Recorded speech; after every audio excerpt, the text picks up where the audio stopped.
له وأشهد أن محمدا عبده ورسوله اللهم صل على سيدنا محمد وعلى آل سيدنا محمد كما قال الله سبحانه وتعالى بسم الله الرحمن الرحيم وهو الذي ينزل الغيث من بعد ما قنطوا وينشر رحمته وهو الولي الحميد. الحمد لله. أحييكم بتحية الإسلام تحية يطيب جزاها مسكا وريحانا تحية أهل الجنة يوم يلقونه سلاما فالسلام عليكم ورحمة الله وبركاته. إخواني الكرام وأخواتي الكريمات. Today, Alhamdulillah, thanks to Allah subhanahu wa ta'ala, He have given us the chance, the time to meet again in this morning, so that we can continue our ibadat and long life learning, inshallah. With that, our program as normal. This is the second weeks of our program, and we, as usual, we have 4 lecturers to be with us. And we divided to 2 sessions. This our early session. We will meet with Dr. Nurul Izzati and also with Prof. Syed Arabi, inshallah. And to remind you that we should stay unmute until in the end of the class, inshallah. We will give 5 minutes to do Q&A. And doctors, we have 45 minutes for you, but before 5 minutes, I will remind you so that you can end and do Q&A, doctor, inshallah. But we have changed a little bit today about the topics that we have already put in the program. Doctor requests to change the topics to the history and philosophy of psychology, from soul to soulless, and psychology, the quiz for the souls.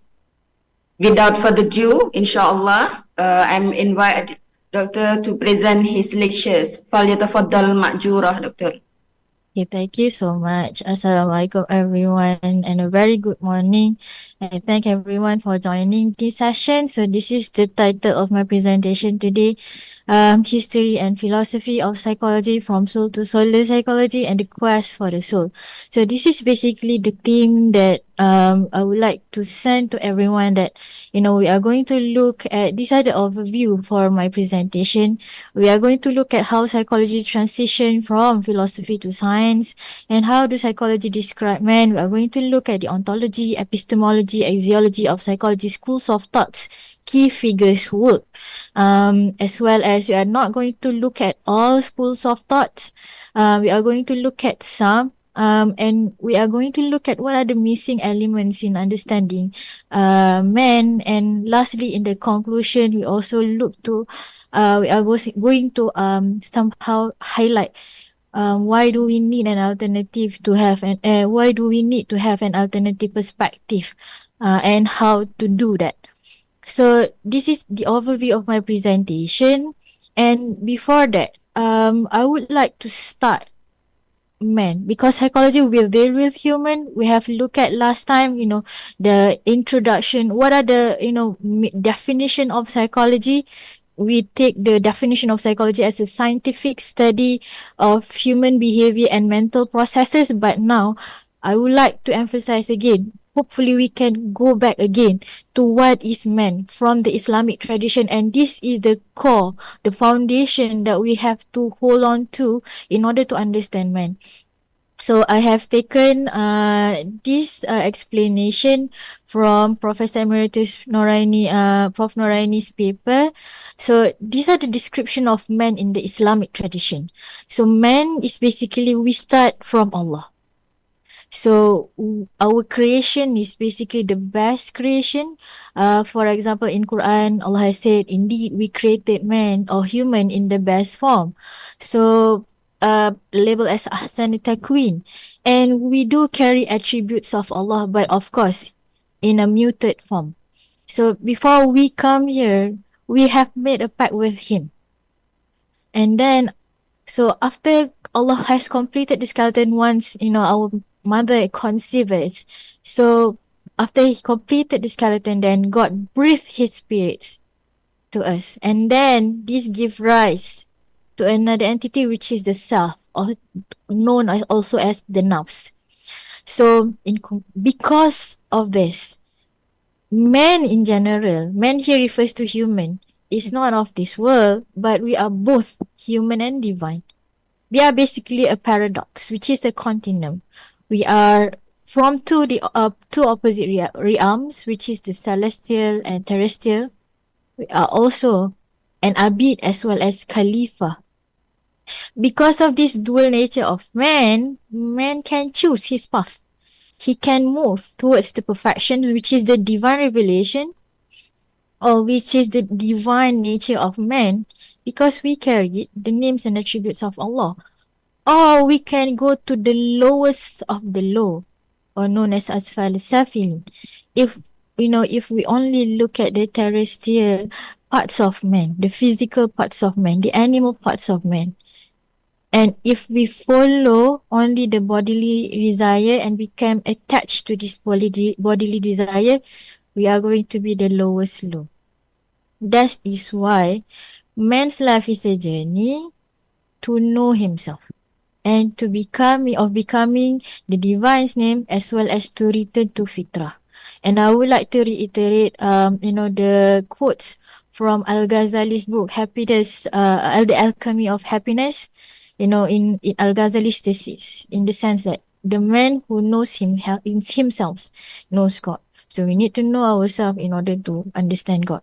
So, and then I would like to say that sometimes in this presentation there are quite numbers of terminologies that we have to bear in mind. So these are parts of it. We are going to use epistemology.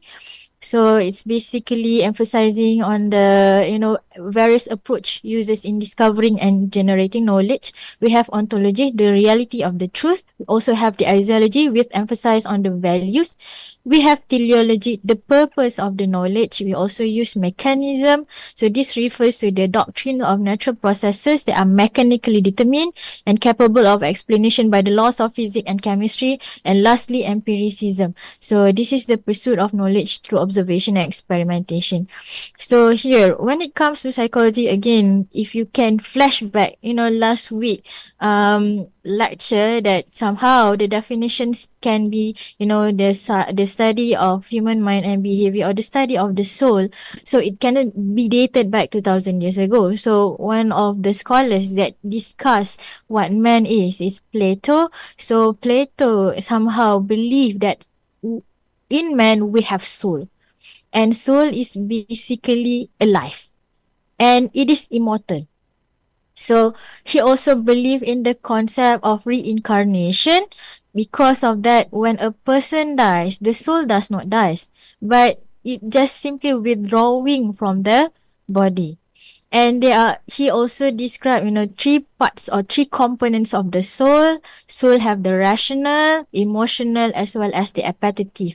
And the one that is immortal is the rational soul. So that is why, because it is immortal, that is why when the belief in the incarnation, so humans have the true knowledge can be attained, and that's why because it never perish, that's why we need to concentrate on the rational soul. So this is the works of Plato. Here, the soul is still exists. But then going to the West, understanding the Western world, because why we need to understand the Western world? Because psychology comes from the Western world. And this somehow, understanding the historical and the context in their history can help us to understand how they think. So now going to the Middle Ages, so this is where, religion, this is the time where some people also call it Dark Ages. So this is where religion somehow had hampered the society. So among the characteristic in the Middle Age is that popes and priests was like king. They are spiritually, politically powerful. They somehow use religion to manipulate people. And also they mix up with superstitious and irrationality for this personal gains. This is basically if we are in Malaysia, some to a certain extent we can label them as, penunggang agama. So, and as well as, during these Middle Ages, they were also influenced by Roman world profane glorifications of human body and the natural world. And the religious itself is become somehow corrupt. And they also constantly reminding the people with the original sins as well. And because of this, man is portrayed to striving, suffering, death.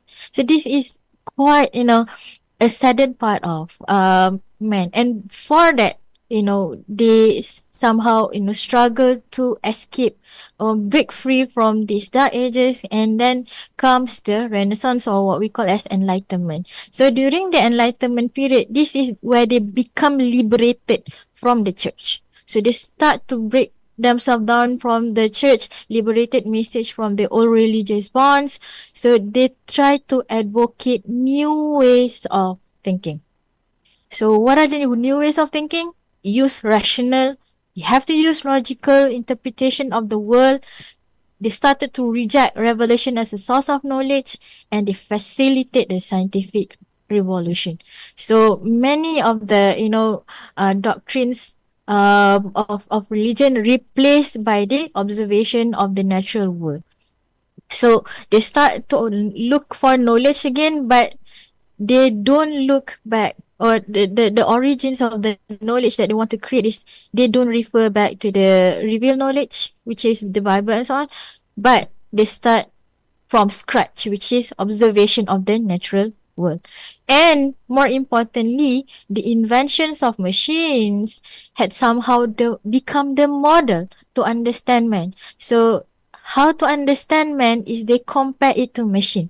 If you can understand machine, then you can understand man. So this is how they, how the zeitgeist at that particular time shapes the thinkers, how they think and how they produce their work.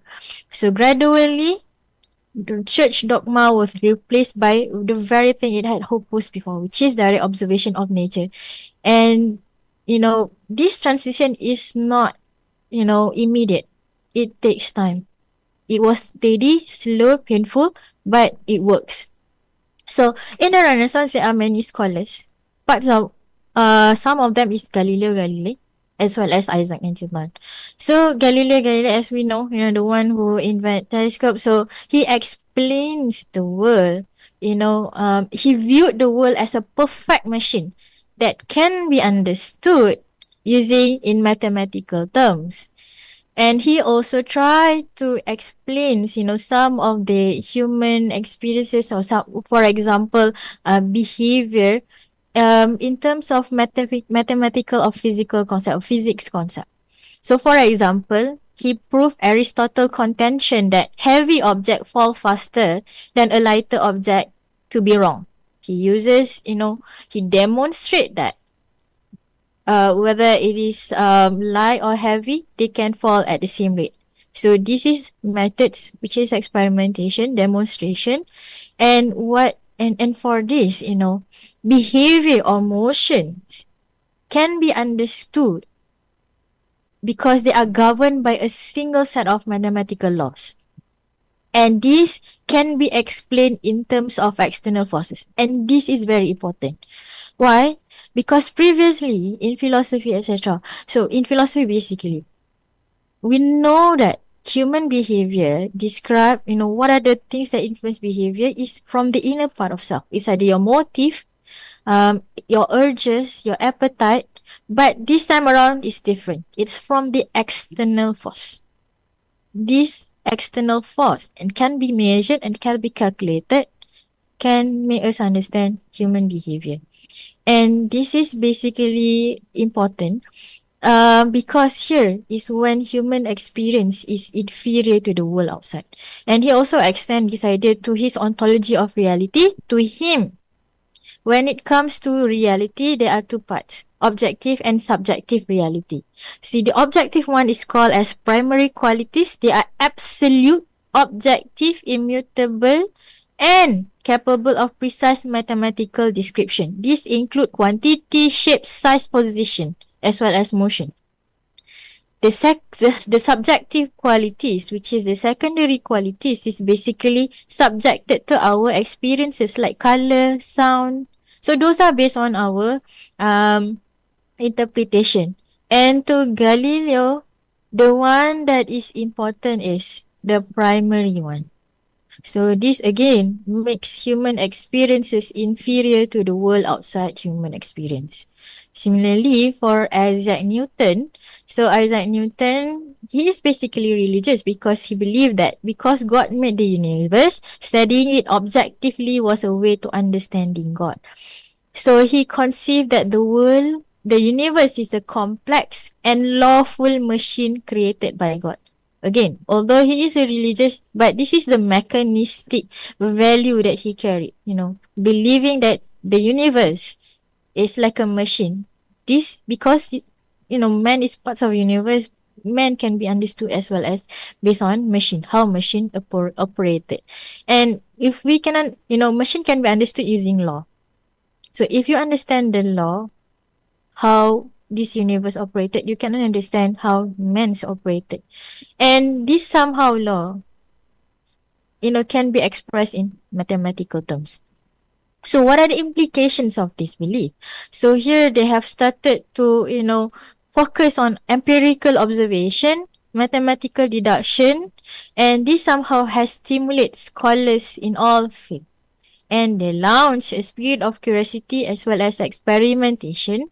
And more importantly, the way they look at man, viewing man as a machine is very important because this, shape the way how, understanding man can be done by using scientific approach.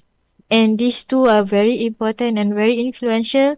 Now, the new religion has emerged. It was not Christian anymore. It is the science. Science has become the new religion. So, another scholars that is very important is René Descartes. So, René Descartes they have quite a number of contributions to psychology. He is a mathematician, similarly to Galileo and Galilei. He believes that the truth can be acquired from mathematics. So mathematics can give somehow absolute truth to the understanding world. And more also, he also contribute to the methods of the doubt. So Descartes, in search for philosophical truth, can somehow makes him, again, shifted the way scholars think in the sense that you need to start everything from the doubt. And you need to resolve the doubt. In order to be certain, in order to come to the truth, we should not have doubt. So he tried to resolve his doubt on everything. So he come out, it is so painful to him. But one thing that is certain, absolute certain, is that he is thinking. So because he is thinking, there should be an object or there should be a subject to the thinking, and therefore he is alive. This is what we call as cogito ergo sum. So meaning that here, I am thinking, therefore I am alive. So somehow people can, whether or not you alive, whether or you are, just an imagination, because he thinks, therefore I'm alive. So, and this philosophy can have, made him certain that of his own thought processes, and made him believe that introspective search for knowledge is valid. This what makes him as a rationalist, because he believed that the truth could emerge from careful use of reason. So that is one contribution. The next contribution is his description of reflex action. So this is very much related to mind-body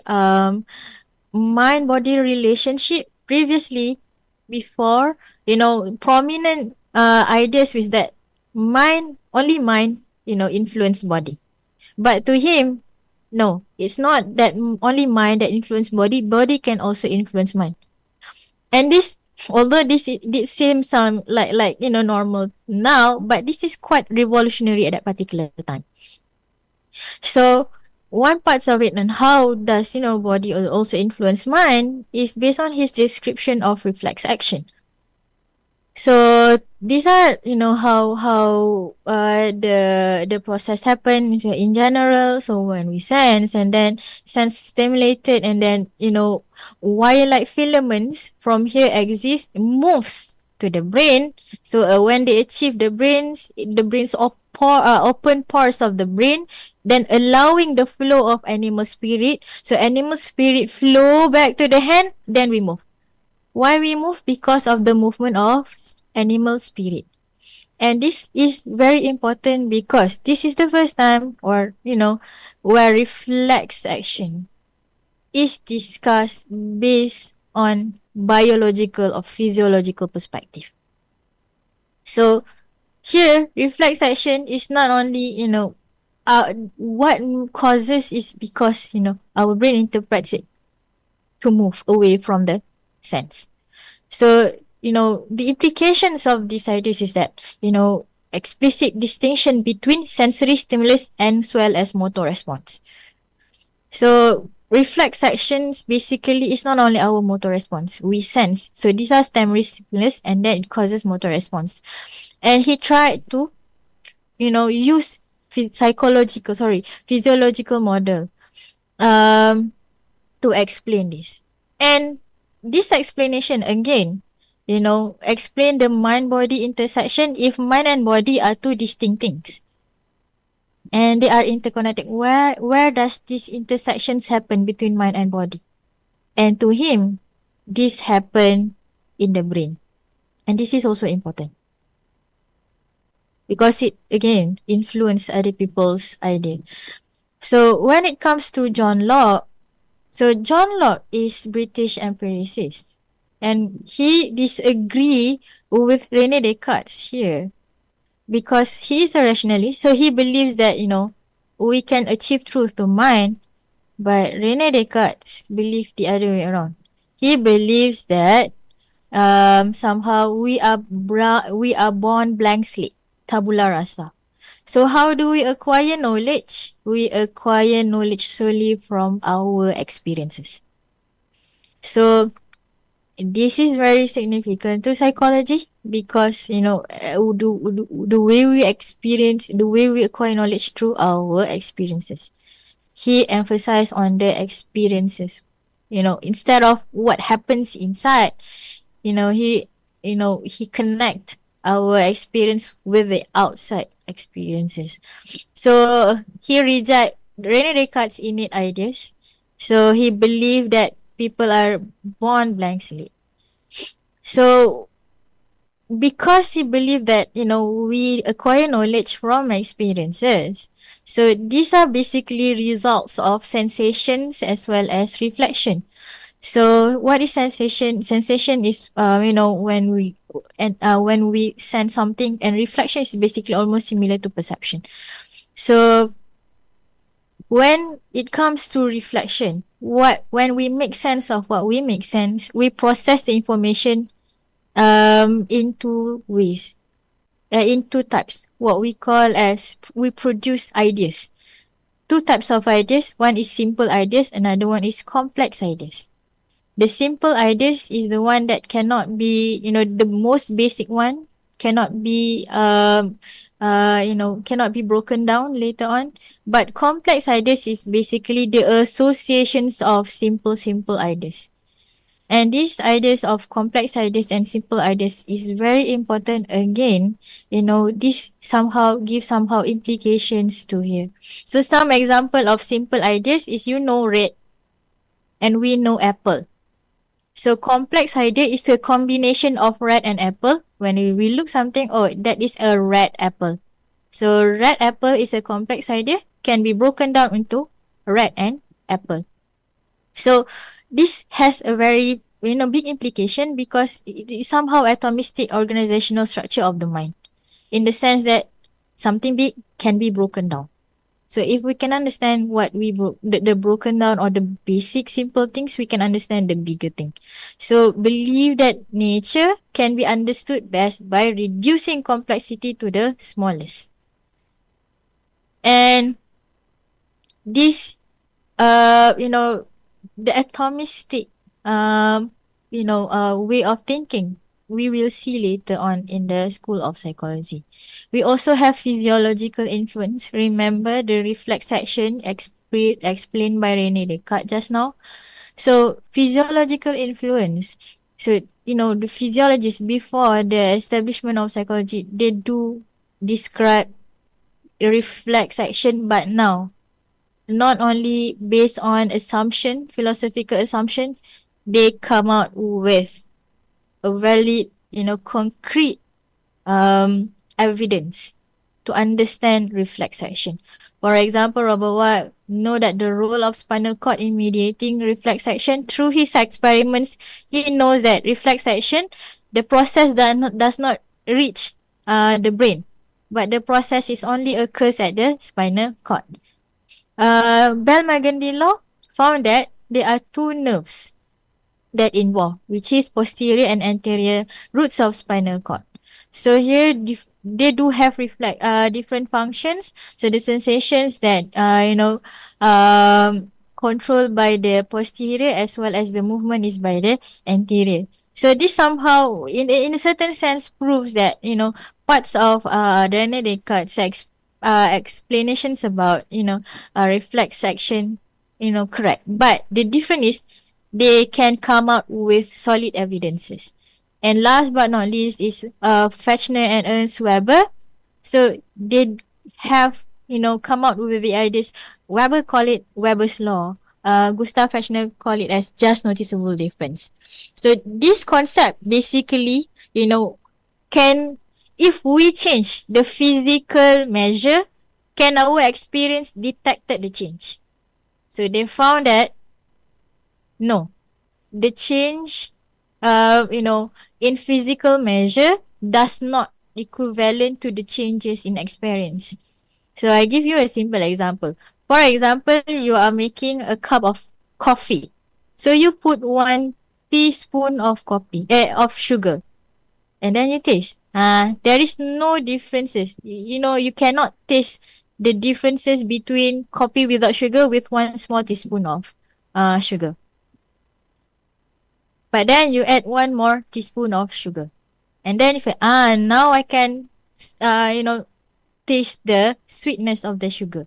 So although the first one you add 1 teaspoon of sugar, but there is no detection of differences between the taste without sugar with 1 spoon of sugar. Here the physical changes happen, our experience changes does not does not occur. That's why this is very important, because the implication is now we can use experiment to study the psychological experiences. Before, in philosophy, it starts at speculation. Now, we can provide evidences. And this work has somehow influenced the father of psychology, William Wundt. So, William Wundt, this is all refers to ontology. So, William Wundt basically, he is a psychologist, and he established the first laboratory in psychology, which marked the founding of psychology. And one of his work centered on what we call as consciousness. So for William Wundt, there are 2 types of consciousness. We have mediate and immediate consciousness experiences.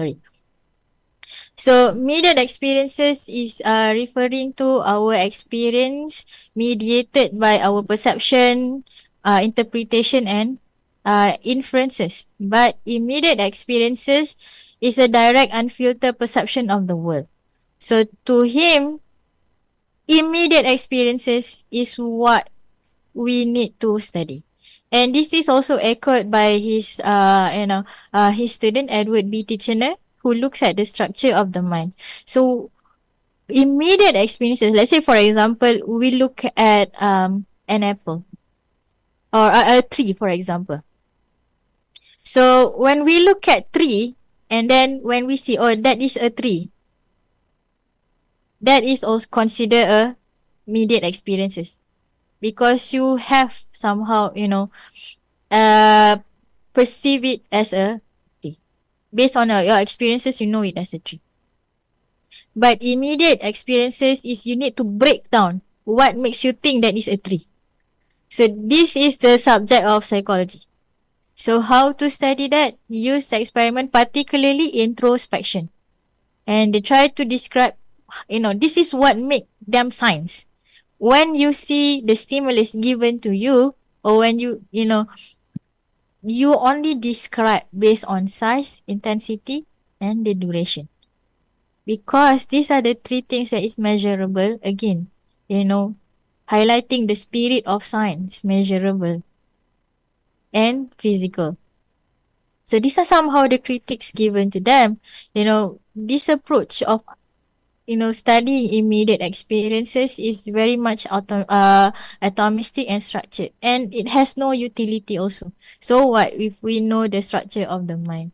So in Islam, again, when we look at, they are studying consciousness, our consciousness is different because there is no room for God.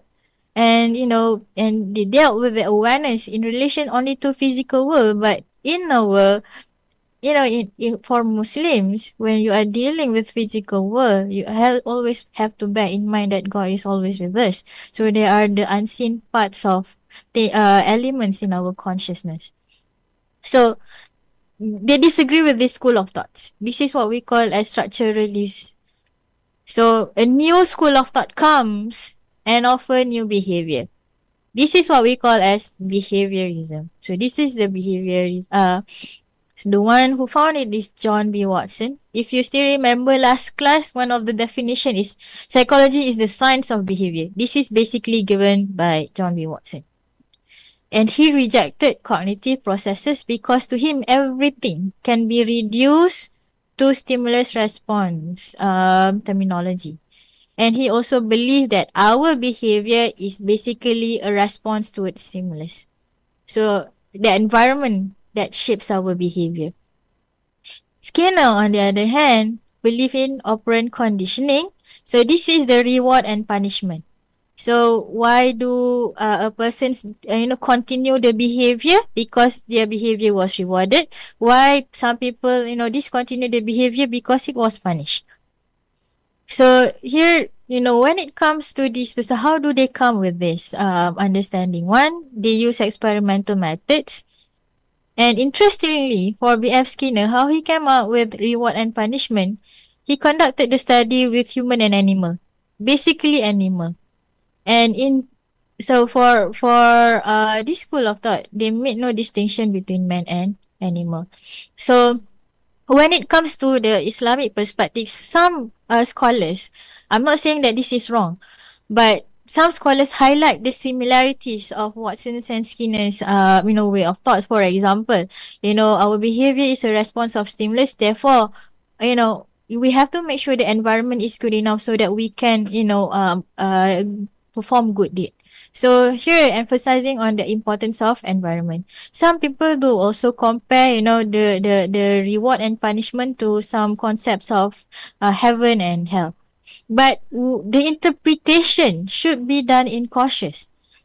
Because, for example, if we take operant conditioning, reward and punishment, if we were to translate into, if we were just to highlight the similarities between this concept with Islamic concept, so we forgot to look at the foundation, which is okay, reward is when people do something good, punish when people do something bad. But what makes something is good, what makes something is bad?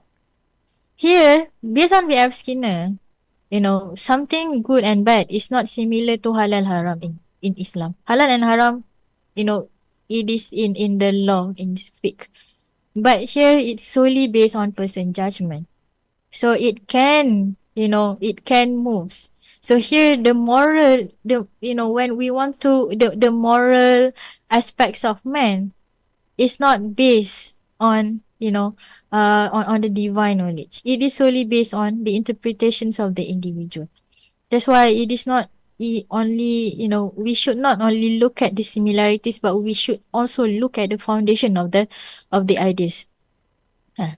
Another school of thoughts, when we look at here, this is very much environment, but Sigmund Freud, another school of thoughts, which is psychoanalysis or psychodynamic, can somehow, explain human nature in different way. So Sigmund Freud look at the what we call as unconscious forces in man. So here, this is more environmental. This one within man, the unconscious force, which is, what is the unconscious force? It is basically conflicts within one man.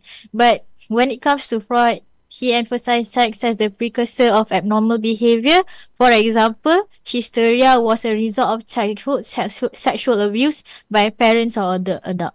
He also described personality, and most one famous theory is the structure of personality, id, ego, and superego. And how that he come up with this idea? He uses case study, free association, as well as dream analysis to understand, the unconscious force within man, as well as the conflicts, inner conflicts that happening in man.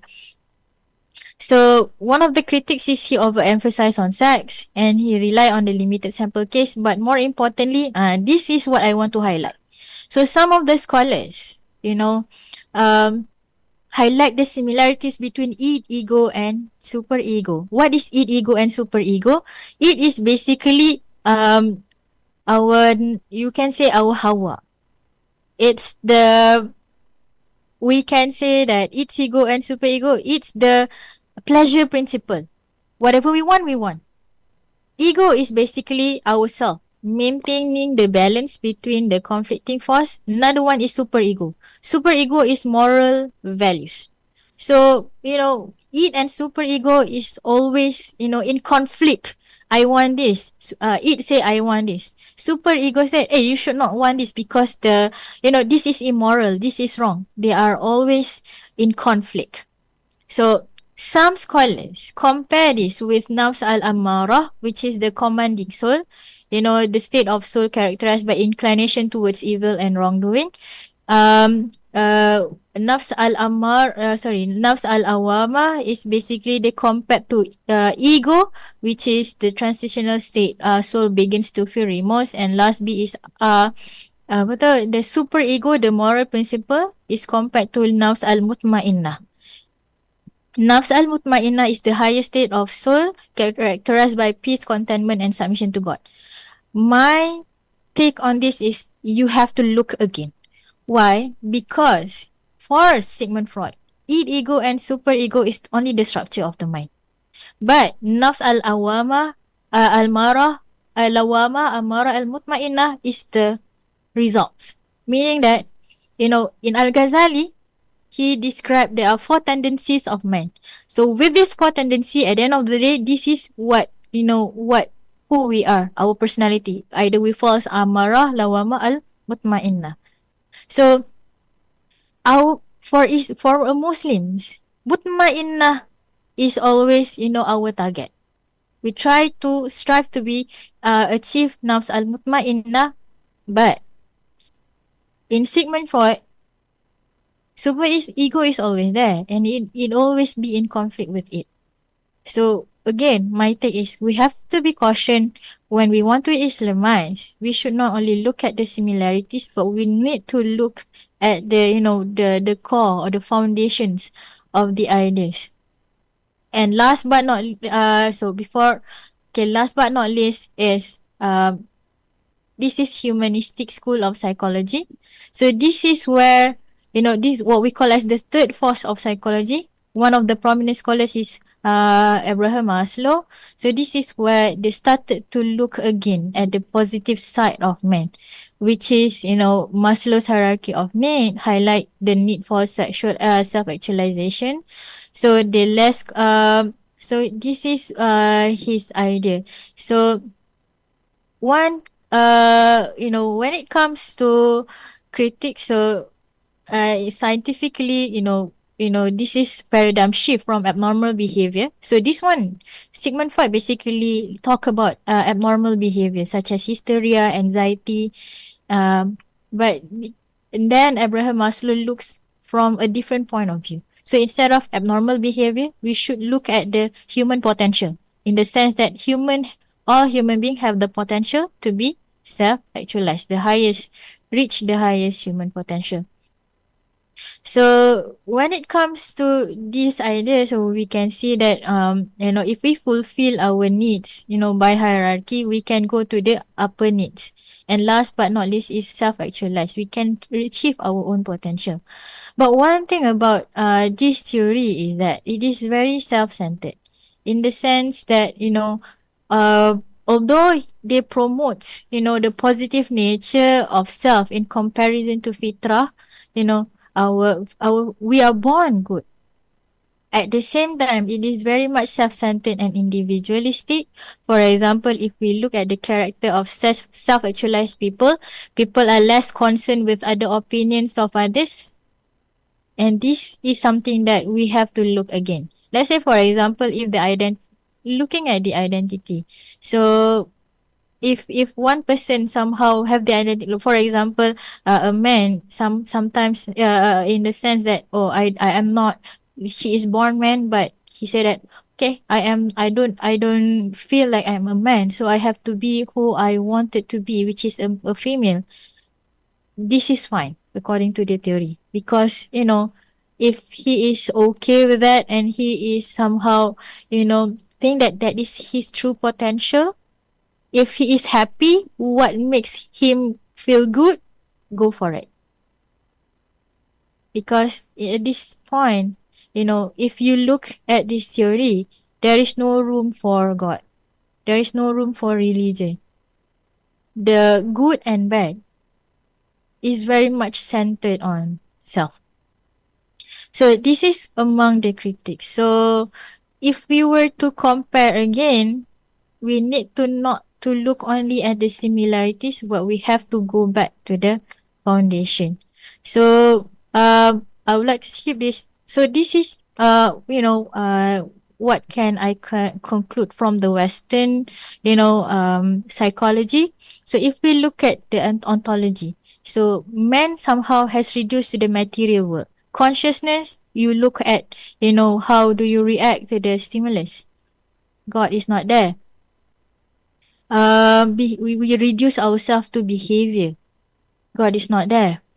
We attribute it to our inner conflict. Again, God is not there. But when it comes to Islam, again, we have to understand that man is of the both world. The paradox of man. We are terrestrial, we are celestial. We are material, we are immaterial, and both. This is the holistic of man.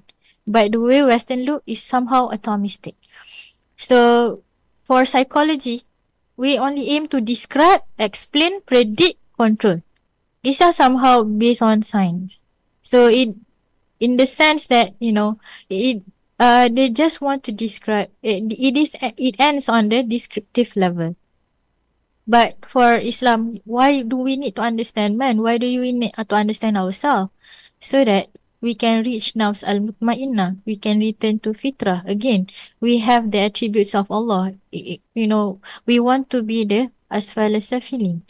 So in terms of methodology, how they come out with their works, they use empirical methods, measure precision. Meaning here, men are subjected to measure. So you can turn mens into data so that you can count. So Okay. here, yes. We have two more minutes left. All right. I'm trying to conclude it. So here sources, they use empirical studies, experiments. But for Islam, to understand man, empirical studies and reports is not enough. We need to look back at the revealed sources. And the teleology is basically to understand and explain human behavior to promote individual well-being. But here, we not only to understand man. We want to promote individual and societal well-being. We want to understand self. We want to understand Allah. We want to achieve perfection in akhlaq, and more importantly, happiness here and hereafter. So this is some takeaway. So when we look at the school of psychology, it evolves. Why it evolved? Because of the critics' witness of the previous school. And these schools offer new perspective, but it doesn't happen, instantaneously. So we also have to look at some scholars try to Islamize psychology. They highlight the similarities and some highlight differences. Nevertheless, by only highlighting similarities and differences again, it is unable to describe man as a whole. Why? Because again, we neglect the celestial parts of man. And more importantly, we are using, the current Western template, the scientific one. That's why we start. So how to move forward? We have to be brave enough to come up with a new perspective. We need to go back to understanding man as a holistic man, the man with soul. So not only to restrict ourselves using Western template, we can, because the scientific aspect is, limited, as well as the language barrier. That, when it comes to looking back at the Quran and Sunnah, they were revealed in Arabic. So if we were just to look, using English, the translation cannot be achieved. The same meaning translation cannot be achieved. So what we can do, we can also revise Muslim scholars' work, and we can also start fresh. Try to understand man from the Quran and Sunnah, because this is why we can understand man as a whole with a soul. So that is all from me. Thank you so much. I finished my presentation. Yeah, thank you so much, Dato. Maybe we can answer the question one or two questions from the chat box, and we will continue with another lectures. Yes. How to end my share? To stop share. Okay. Thank you so much.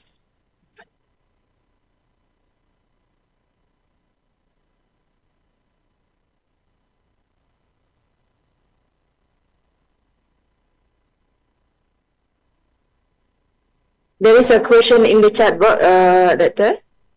From Nawawi, he asking, what about the six blind men touching the elephant and describe it?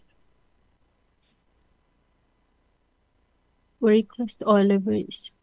Alright. Where is it? What about 6 men? Six blind men touching the elephant and describe it. I think if there's an relevance, we can answer another question. Yes. Or any one of you want to ask directly, you can raise up your hand so that I can allow you to do open mic.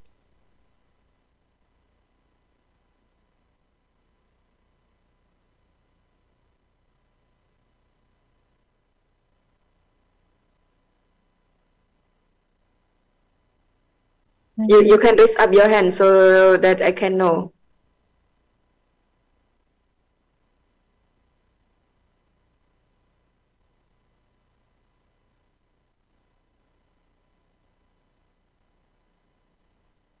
Okay, Doctor, let's, I think there doesn't have any question here. Alright. Thank you so much. Thank you so much. I found one. Abu Yes, Bakar Gaspar requests to elaborate on the self spirit and the soul man, differentiate between self and ruh. So basically, this question is to I believe that the next presenters, I mean not next presenter, next week, where the topic will be science of the soul, then we can understand this concept, spirit, soul, and man.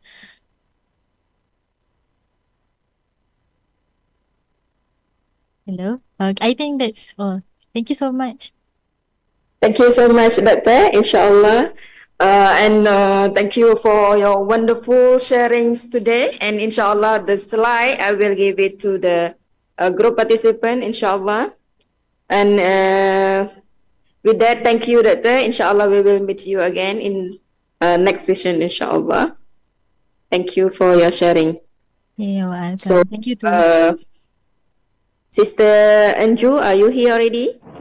Oh, yes. Okay. You can. Our sisters will share. Will become our moderators for this session, inshallah. فليتفضل مأجورة sister. Okay, so now like Prof. Syed Arabi, Idid, a former scholar in communication, served as a lecturer of IIM from 2006 to 2011. With a rich background in journalism and academy, he held various leadership positions in communication association. His expertise lies in public opinion studies, public relations, and international communication. He has conducted numerous research projects and contributed significantly to the field. So his course offers a glimpse into the dynamic world of communication research. It highlights current trends such as digital media and platform studies, and media literacy, which are shaped by technological and social advancements. Additionally, the course provides insight into practical consideration in media and communication research. So, Dr. Syed Arabi Idid.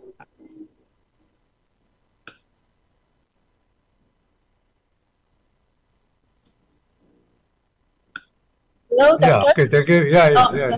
so Yeah, Sister you, No, thank you very much. Yeah. so you will have 40 minutes to present your lecture, and after the presentation, there will be a 5-minute Q&A session. Thank you. Thank you. Okay, my slides will be managed by Sister Fiza. Okay, she will manage it. Thank you very much. So, Bismillahirrahmanirrahim. Assalamualaikum warahmatullahi wabarakatuh. The task given to me is on media communication research. I think this is not the topic is media communication research, ethics and trends. So I'll be speaking on that. So there are four components to my talk. The first component is looking at the idea of research, communication research. The second component will be next 50 minutes will be on the method or methodologies of conducting communication research. The third component or section will be looking at the trend of communication research, and the last one I will talk about the ethics.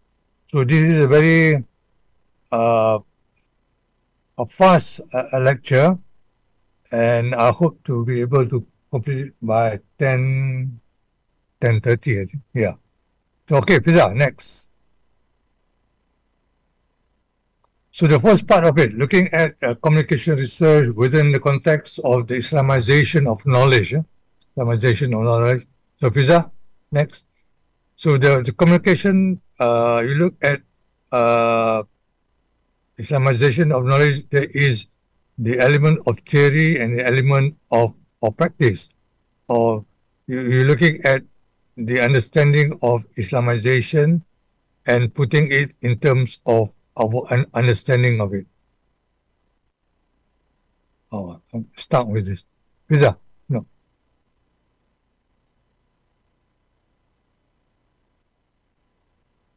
Yeah, please move slides.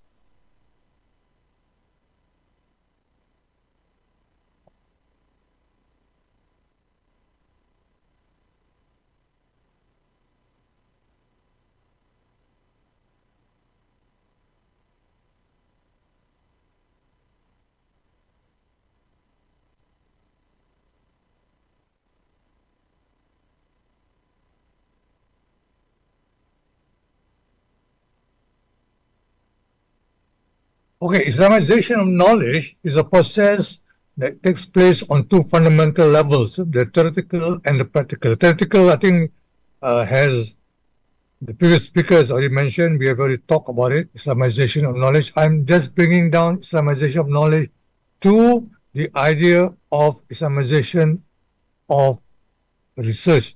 Whatnot. Next, please.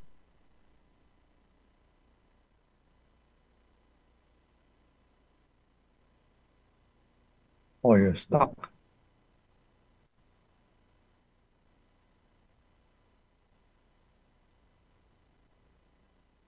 Next.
Okay, you go some more.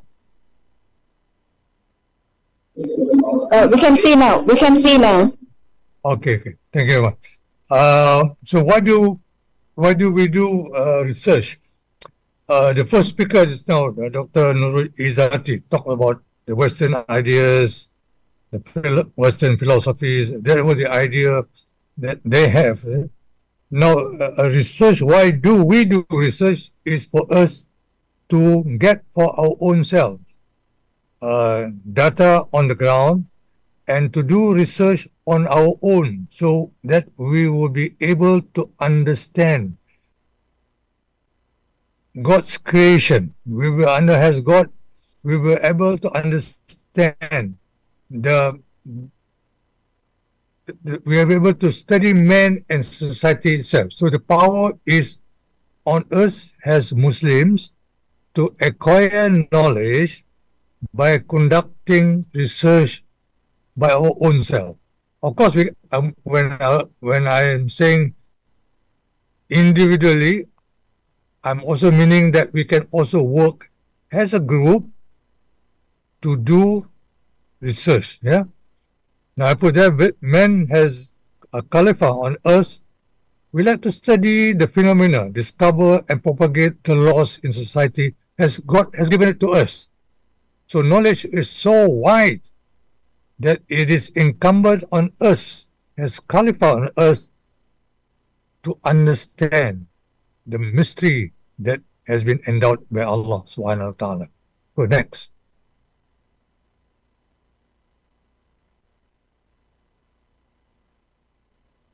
Now the Quran, Iqra, for example, deems mankind to be very inquisitive. We are supposed to read, to understand, to know. Yeah. And this is why I think the premise of that, why we should do for our own self research to understand this. We can ask our friends, we can ask our teachers, we can ask our family members, yeah. But at the same time, we can also embark on certain issues that we find very, very interesting. Okay, next. Now, I'm taking few studies being done by our own scholars. I'm looking at Mumtaz Ali, our own scholar. I'm looking at Aziz Bagoud. I'm also looking at Fauzan. I'm looking at these three texts. Just to bring the idea that IIUM, we also have scholars that have written books that I think we should also make references to. Besides the others that we read, that we can acquire from other universities. But I'm just making a point that I like to make references to some scholars that have written books. So Mumtaz Ali, Aziz Bagoud, and also Fauzan Nordin. So to Mumtaz Ali, who's written a book, new book, research is defined as an intellectual activity that follows a particular procedure to develop a better understanding of life, society, and the world. Look at it. Mumtaz Ali says, there are two parts, the theoretical part and the practical part. Yeah, is an intellectual activity. Intellectual activity that we have to develop to get a better understanding of life, society, and the world. Why do we do research?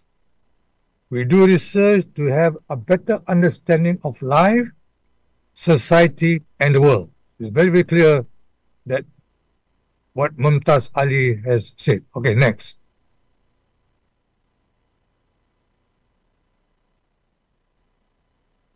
Now, research is basically for the betterment of mankind. Yeah, and we have to move forward with new ideas, new vision and mission to understand the mystery that God has created, to understand why He has created certain things, and for us to understand this. Yeah, so it should not be just for the sake of knowledge. Now, some Western scholars say, I do research for the sake of research. I think in the Islamic perspective, we say no. We have to do research for the betterment of society and the betterment of mankind. That is a big difference. And whatever theories that we build and whatever theories that we criticize, the theories are being built.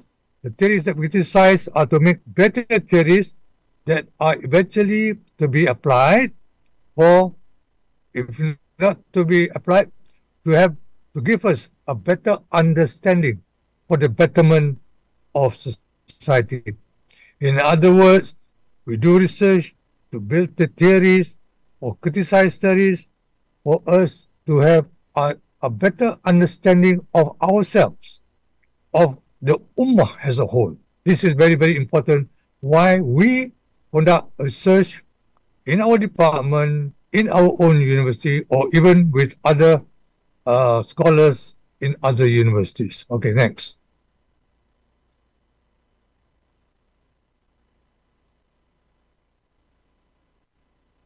Now, Mumtaz he came up with an element of Islamic research is based on truth-based. I think truth is based on the Quran. And he came up with true, authentic, and universal knowledge, he called Ta'awuk. Yeah. So, the premise of doing research is the truth, authentic, and universal knowledge. I will touch again on this when I go and discuss on the ethics of it, on the ethics. But please bear in mind, it's Ta'awuk, the truth, authentic, and universal knowledge, which is the theoretical framework why we do research. In other words, if we bring back Aziz Bagut's idea of the Islamic worldview, in other words, before we do research, we have the foundation that we have the Islamic worldview in order for us to do research. And we add on with what Mumtaz says, for the truth, authentic, and universal knowledge, for us to conduct research so that we will be on a better footing. That we apply the methodologies and the proper methodologies, we are on the right track because we are being led by the objective of doing research. Okay, next. Okay, research will be guided by teachings of the Quran. Okay, next, please. I'm searching for time. Now, why do we research? To get information. Yeah. What information do we want? It is guided by our objective in conducting research. And our research cannot be very, very wide, cannot be big, because it's not, to me, it's not philosophical. The idea is to gain data, is to gain evidence in line with our objectives of doing this. Now, I'm going to focus more on media and communication research. I'll be touching a bit on politics, on election, because this is my interest. But I will not be going into psychology and not. That is a different field, because in our own discipline, we tend sometimes to be very focused on our own interests. Okay, next.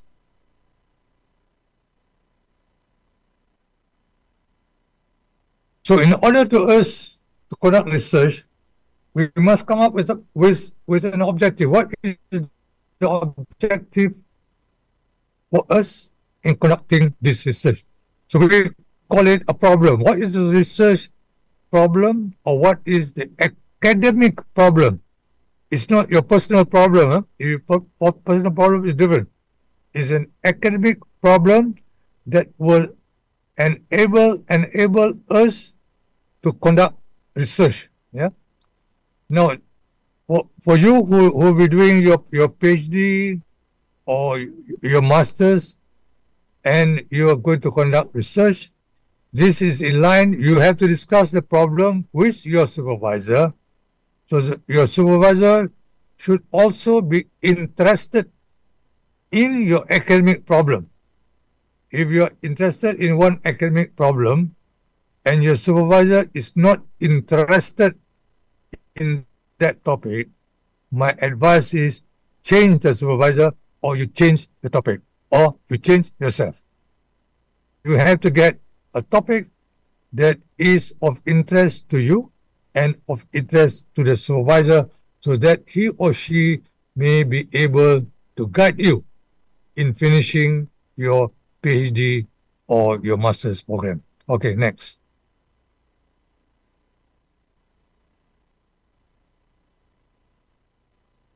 Okay, next, please.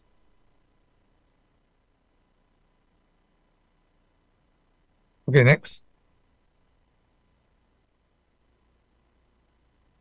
Now, if we could focus, for example, in doing research on problems faced by the Ummah, if we can limit that, faced by the problems of the Ummah, because there are so many problems that are faced by the Ummah that it is incumbent upon us as scholars to help our Ummah find a solution to these problems.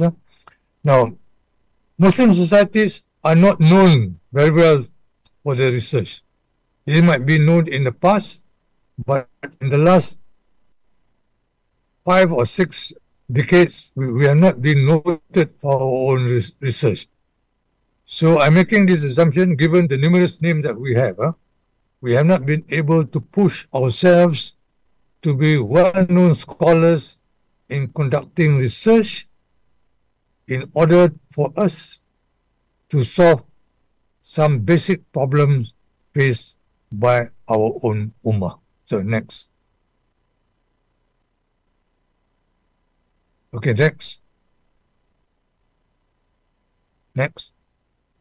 So these are some of the topics that can be seen within the context of the Muslim states. Generally, the Muslim states are very poor, very poor. You can notice that we have low literacy. Many are uneducated. We don't have many schools. We don't have many universities. We don't have many scholars. We don't have many good libraries. We don't have books to read. We have low rate of literacy. We have low health. Our medical facilities are not good. We don't have many doctors to treat. We don't have many nurses.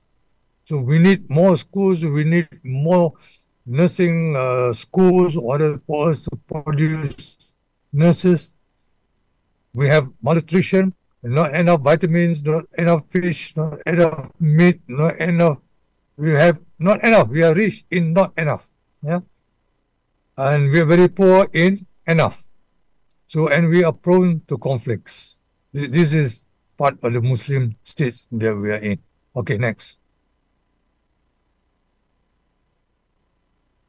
And the top countries that we have countries, millions of countries like Indonesia, Pakistan, India. We have strong,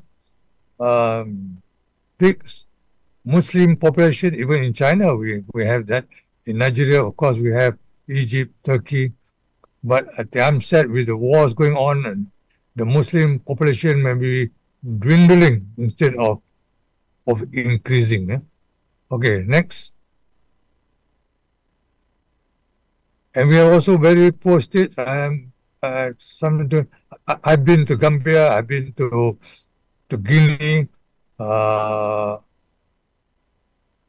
and other parts. And so we can find that we need more scholars to do research in order for us to help the Ummah thing in so many other different countries. And this is why part of the mission of IIUM is to provide education so that foreign students can come, gain knowledge from IIUM. Hopefully also that the knowledge that we have at IIUM is also of high standard, so that when students come and learn from IIUM, we will be able to offer them a level of education that is at par with other universities the world over. Okay, next. And that is why I think we need to do research, a lot of research to be done. This is where I come next to the how, which is the methodology of conducting research. Okay, next. Okay, these are 3 books I have mentioned to you. This is Bagut, Introduction to the Islamic Worldview. You might like to have that. You might also like to read Fauzan's book, Knowledge Management from the Islamic Perspective, and Muhammad Mumtaz Ali, Islamic Research, that you might, I think, students of IRK, I think it's good for you to have this book on Islamic research written by Muhammad Mumtaz Ali. Okay, next. Okay, again, to repeat the issues that we face by the Ummah, conflicts, disasters, environmental problems, poverty, social problems, and whatnot. So we have so many issues, and these invite scholars, social science scholars, to come forward with the knowledge, with the expertise, to conduct research, and the findings should then help other scholars to have a better understanding, and also to help the policy makers on how they can be able to find solutions, to alleviate the problems faced by the Ummah. I think this is very, very, very, very important for us. Okay, next. I've got 15 minutes. Next, please. So what do we research? We do to get data. This I got it from Fauzan's book. Basically to get data, which we can come from our so many reliable sources. From data that we process, data to get information, and from information we build up knowledge. And far, far, far away for us, one day, inshallah, to get barakah and to get wisdom. Okay, next.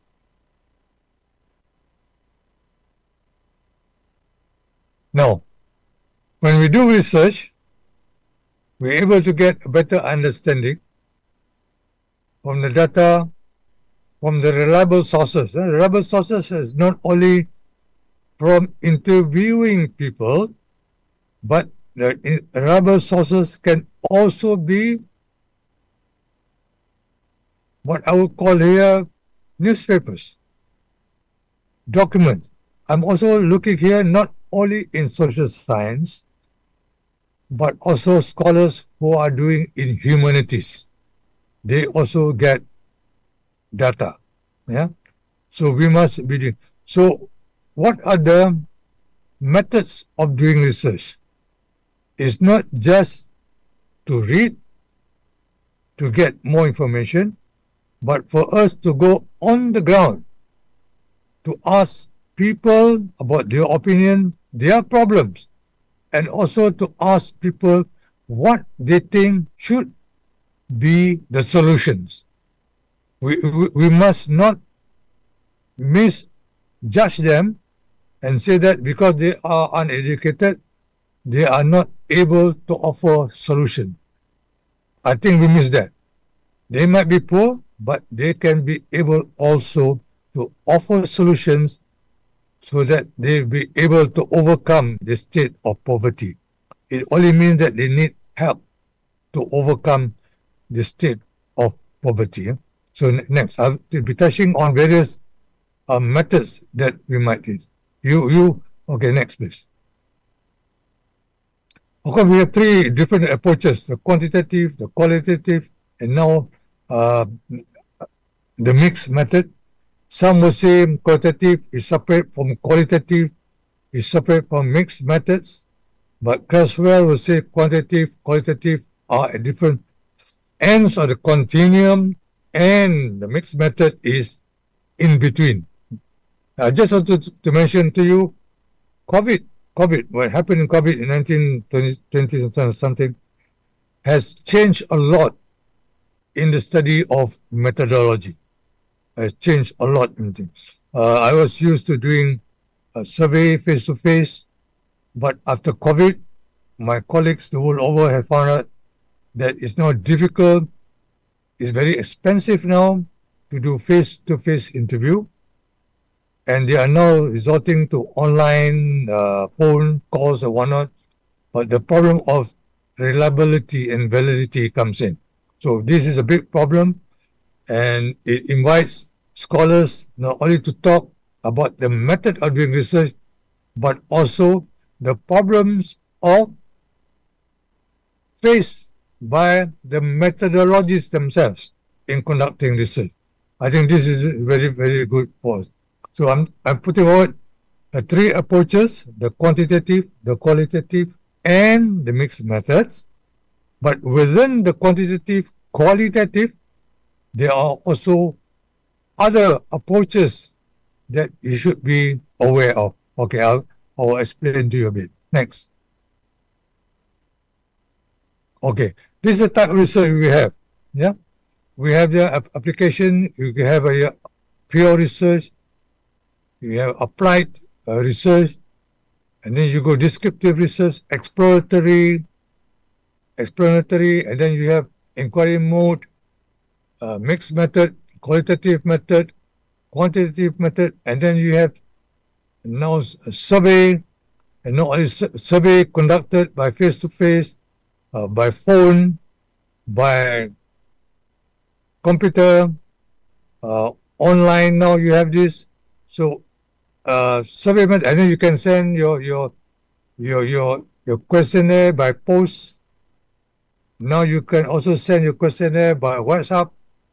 So the whole methods of doing research now, to me, is so enriched by COVID-19. COVID-19 has opened a plethora of new methods and also new problems that are faced by people who conduct research. And I think it is incumbent upon all of us to understand the way that we can use the new methods, at the same time to be aware of their limitations. So this is an introductory lecture, so I won't go deep into that. Okay, next. Okay, I got 5 minutes. Okay, next. Several methods. I will Mumtaz calls it two skills and techniques, but I'm using the word methods, methods of research. Okay, next. Next. I've done research face to face. I've interviewed politicians. I've also interviewed journalists to get the idea of what certain issues are concerned. I've been doing face to face, recording this. A lot of my interviews will be kept in the archives. I'm open. I'm giving to the archives at IIUM and also to the National Archives.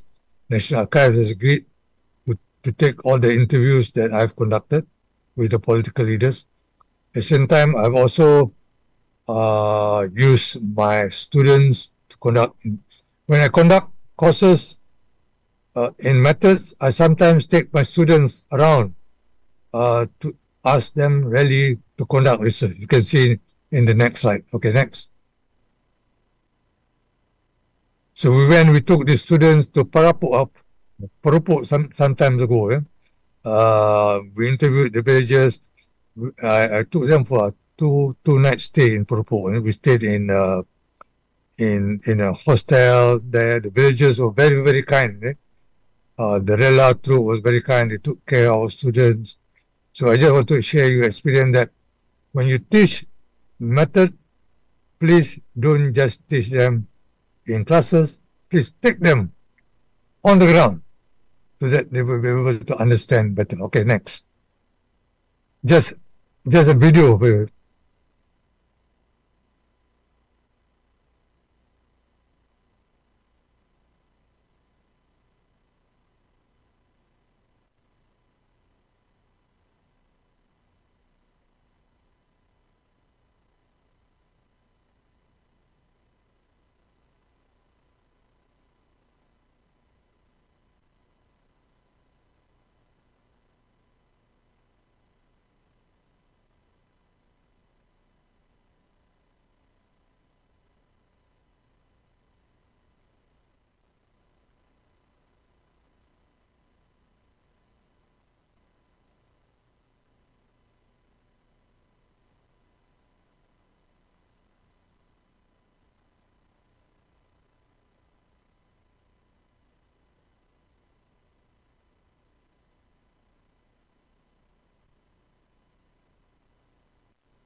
Okay, thank you very much. There was supposed to be a sound there, but okay. What are trends in media and communication research? I think the trends are too numerous. I would say basically when we started out, we were doing simple reading reliability tests, and then we were doing research in journalism, film, and broadcasting, and then we went to propaganda, attitude, and audience research, development, communication, balance flow of news, TV, internet, and I think a lot of focus now is given on the digital world, the social media. What is the influence of social media in social life, in politics, in gathering information and whatnot? So this is even reflected in our ministry. We have now Ministry of Information and Ministry of Digital. So in other words, the importance of digital now is very important. So if we are doing research now in media and communication, research in digital environment is very, very critical for us. Okay, next. So trends in media and communication research, the field is very wide, it become more sophisticated as more universities are open in Asia, Africa, and Latin America.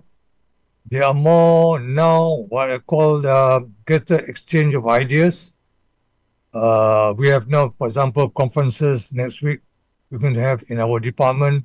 We have our seminar, and we have also speakers coming from Africa, coming from other parts of Asia.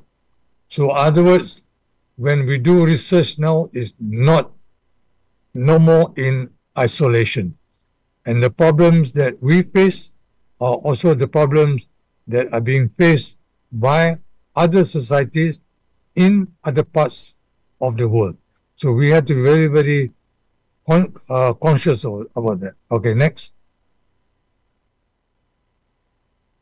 And the samples are getting bigger and bigger. I remember when I was very young, my sample was about 150 to 200. Now I'm doing a sample about 1005, 1003. And because of the computers, the demand to come out with your research finding is more or less immediate. Yeah. 3 months, I'm doing now 3 face to face, is 3 months, it's still slow. Now with the online, you can get your findings within 3 days or 4 days. So these are the problems that we face when you conduct research in media and communication. Yeah. Next. Ethics. Basically, we are governed by ethics. I'm talking. We have, of course, the Islamic ethics. We are aware of that. When conducting research, basically, we know we are not supposed to lie. When we interview people, really means that we have interviewed people, and we have interviewed 1,000. We have to say we have interviewed 1,000. We cannot say we have interviewed 3,000. That is making a lie is more dangerous than that. So the study is being really conducted. We have to tell people what are the steps that we have undertaken. So the element is replication. Can somebody who replicates your study on the same population find or administer the same questionnaire, find the same findings or not? Very, very important. Report any errors, no exaggeration. If you do one sampling on town, you cannot say the whole thing, you can extrapolate it to the whole country. You have to be very, very sure that your research is always limited by the methodology that you use. Okay, you acknowledge your time frame. I think this is very, very proper. Okay, next. This is my last slide, I think. Next. Want you to be conscious of IIUM Code of Ethics. We always do that. But this Code of Ethics is for the whole student and staff. But when you do conduct research, the thing is more focused on the idea of your research and your finding. So you must be very, very careful that ethics govern it, your study, but Islamic ethics should govern your whole approach to conducting research and to your whole idea of doing your study. So my time is up. I would say thank you very, very much.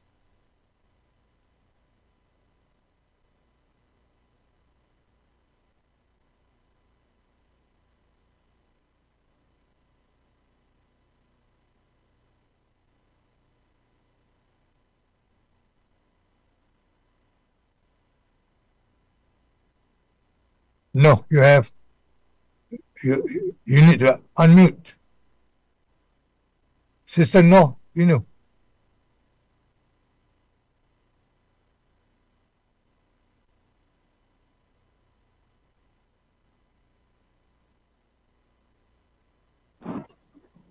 Can you hear me, Professor? Yeah.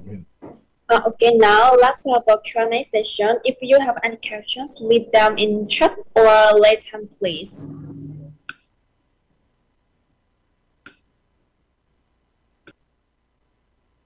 Thank you so much, Abu Bakar.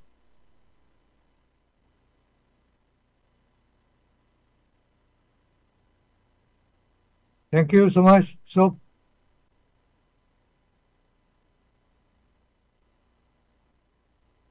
I just want to make one. If there is no question, can I just want to add? Sister, no.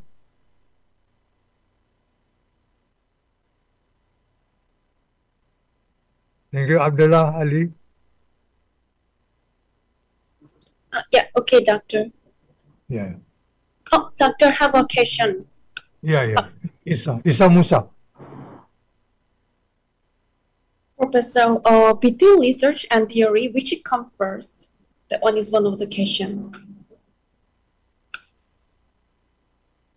I sometimes would use theory, but I think you need to have an interaction. Because so many theories are Western generated.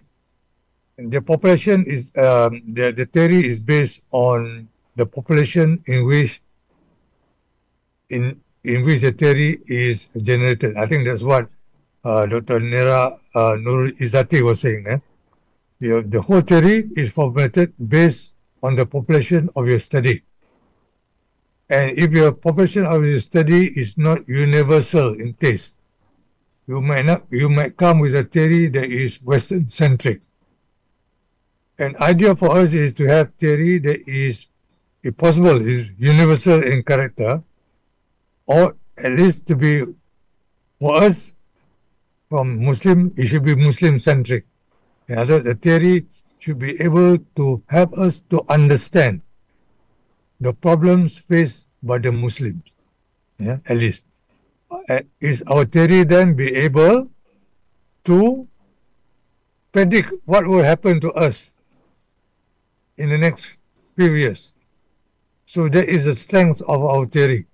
But because we don't have so many studies, we don't have so many data, we are not able to come up with strong theories. So that's why we are always dependent on the West. We're dependent on the West and say, the West has said this, so we need to understand them and whatnot. But I think, inshallah, with new scholars coming up, more studies being done, more studies being done. And I think I've mentioned to you the need for cooperative studies among the Muslim scholars. Then it becomes, we have a picture that we have a study that is bigger in nature. So we were able to compare our findings based on our study in Malaysia, based on our study in Nigeria, in Senegal, so we can be able to understand our Muslim society better. Okay, Professor, I think that's all from the questions. So we will have a break first and we will continue our session at 11 a.m. Thank you all. Thank you so much.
Assalamualaikum, Doctor.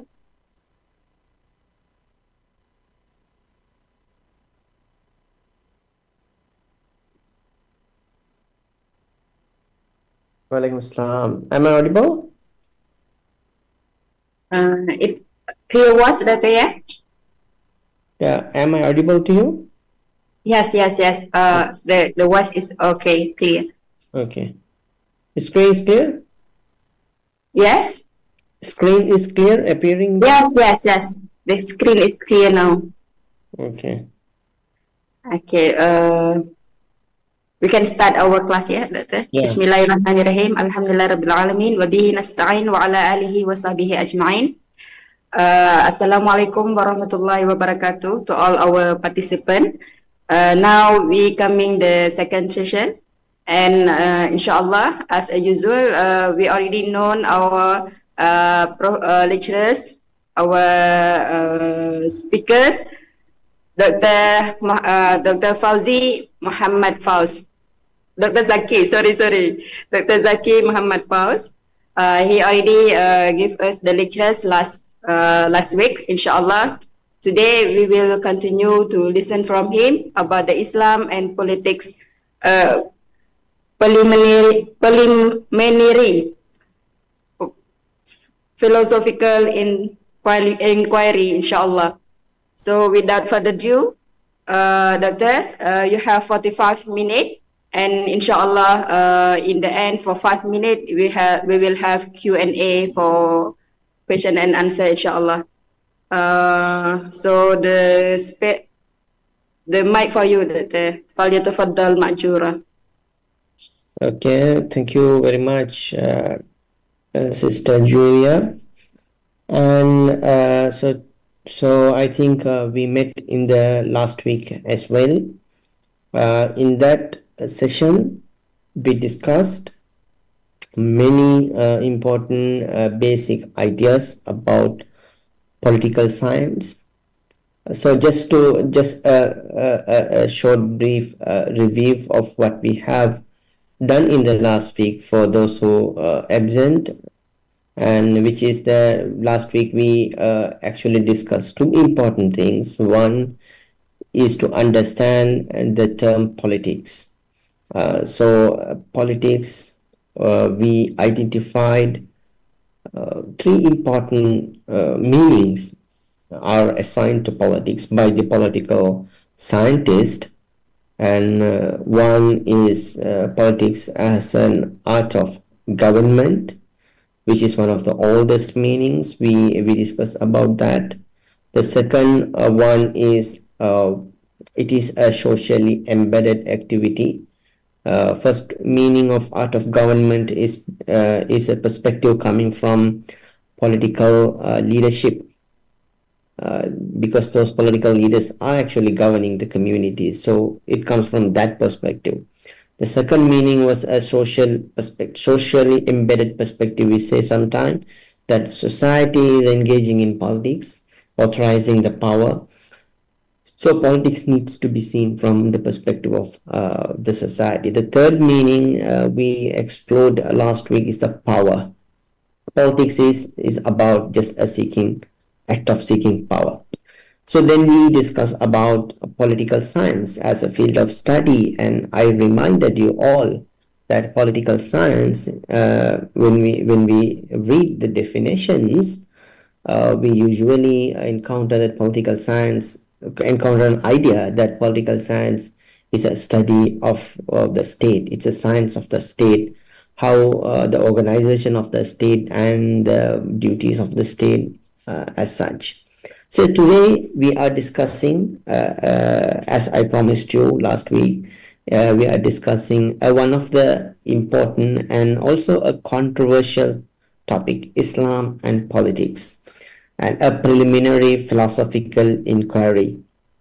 In this presentation, my objective is to give a broader and a basic overview about the scholarly discussions, evolving scholarly discussions on this very contested idea. And in this presentation, we will cover these four important aspects. One is Islam and politics, mapping the contemporary debate. So I will give an overview about the current dynamics that is out there about this very topic. The second one is secularization thesis and its philosophical premises.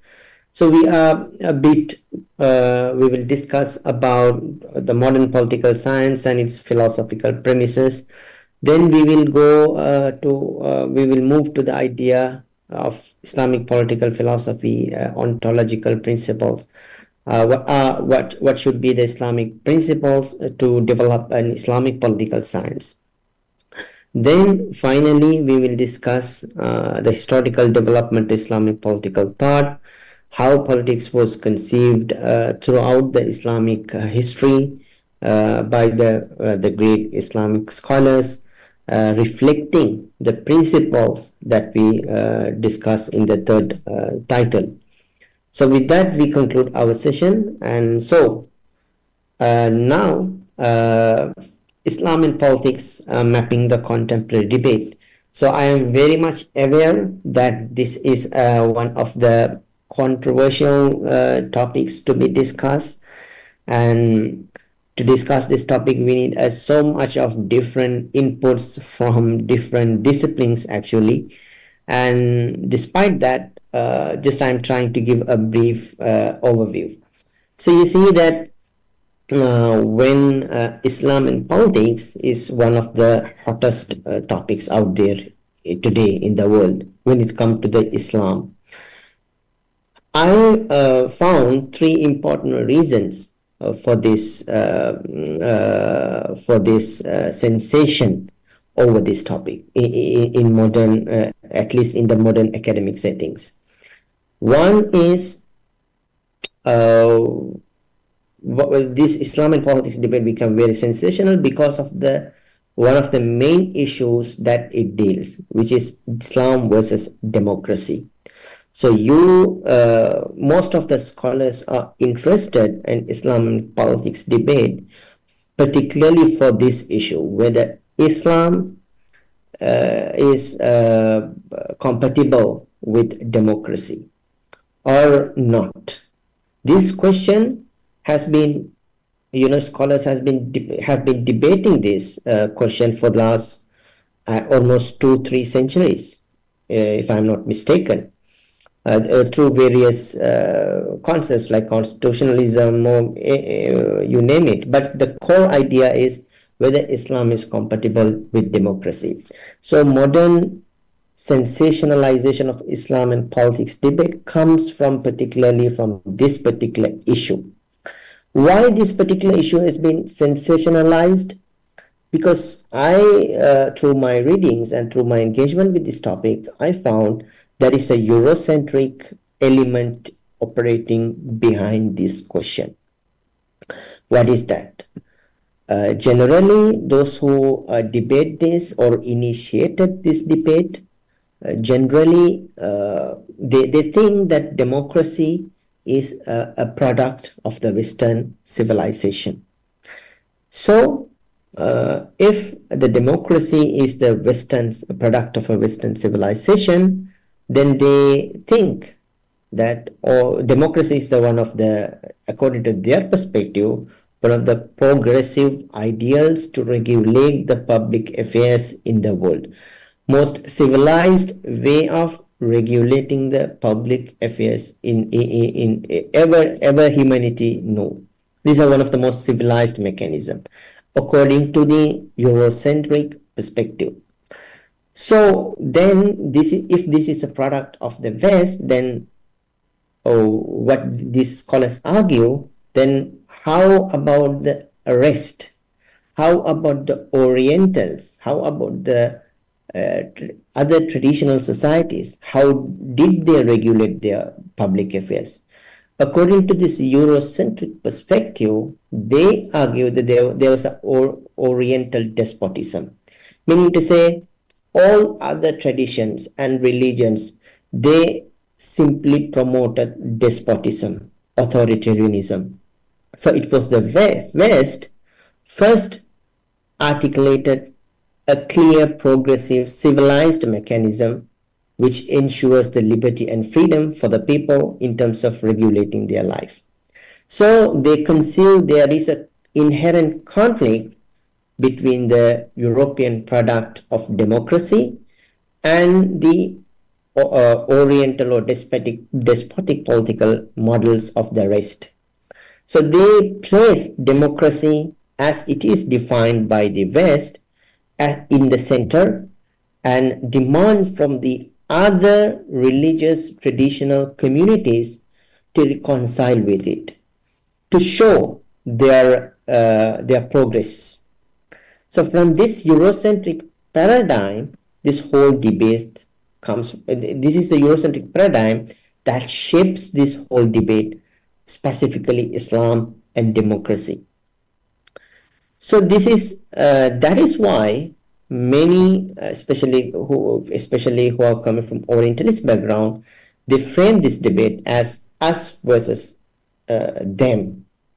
Through this narrative, they try to engage with Islam versus democracy debate. You can see this same framing repeatedly being endorsed even by the recent scholars. For example, Samuel Huntington in Clash of Civilization, he repeats the same thing. The West is democratic by nature, and the rest, especially Islam, is authoritarian. So how these two political models going to coexist? According to him, it cannot be. So there will be a eventual clash, excuse me, between these two civilizations. So this very Eurocentric paradigm is one of the key factors that makes this Islam and politics, and specifically Islam and democracy debate, more sensationalized an issue, a more sensationalized issue.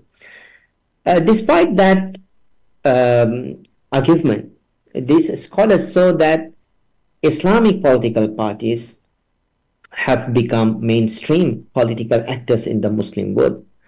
Despite they try to argue that Islam is incompatible with democracy, but still Islamic political parties become mainstream and primary actors in the political sphere of in the Muslim world.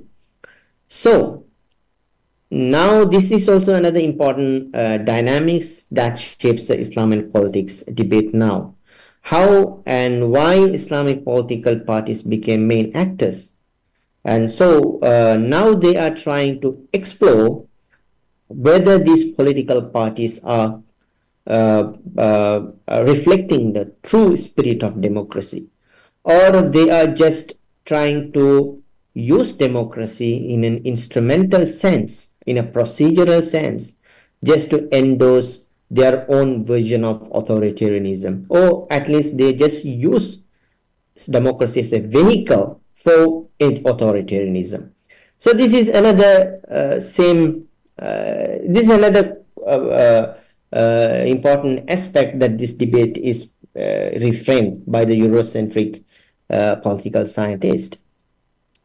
And again, this debate, Islam and politics and debate, become more controversial in after 9/11. You see that resurgence of extremist movement that actually, the Eurocentric political scientist or Eurocentric political science try to argue, you see that if religion comes to public sphere, this is going to be the end game, violence, killing. So religion needs to be sidelined. So the whole West is liberated from religion. Now you see the Islam resisting that. So you see this is the end consequences of end game of this whole resurgence of religion in the Muslim world. So these are the key three layers that we can argue that contemporary political Islam and politics debate is reframed by the mainstream political science and scientists. So from where this whole framing originates, I argue that it comes from a very very a basic understanding of or very concept of secularization and modernization thesis. This thesis is shaping the whole debate, whether Islam is incompatible with democracy, or whether Islamic political parties or Islamic political actors, or just using Islam for to regulate the public affairs, is sort of an authoritarianism, Islam and violence. These all debates are coming from a particular worldview, which is secularization and modernization thesis.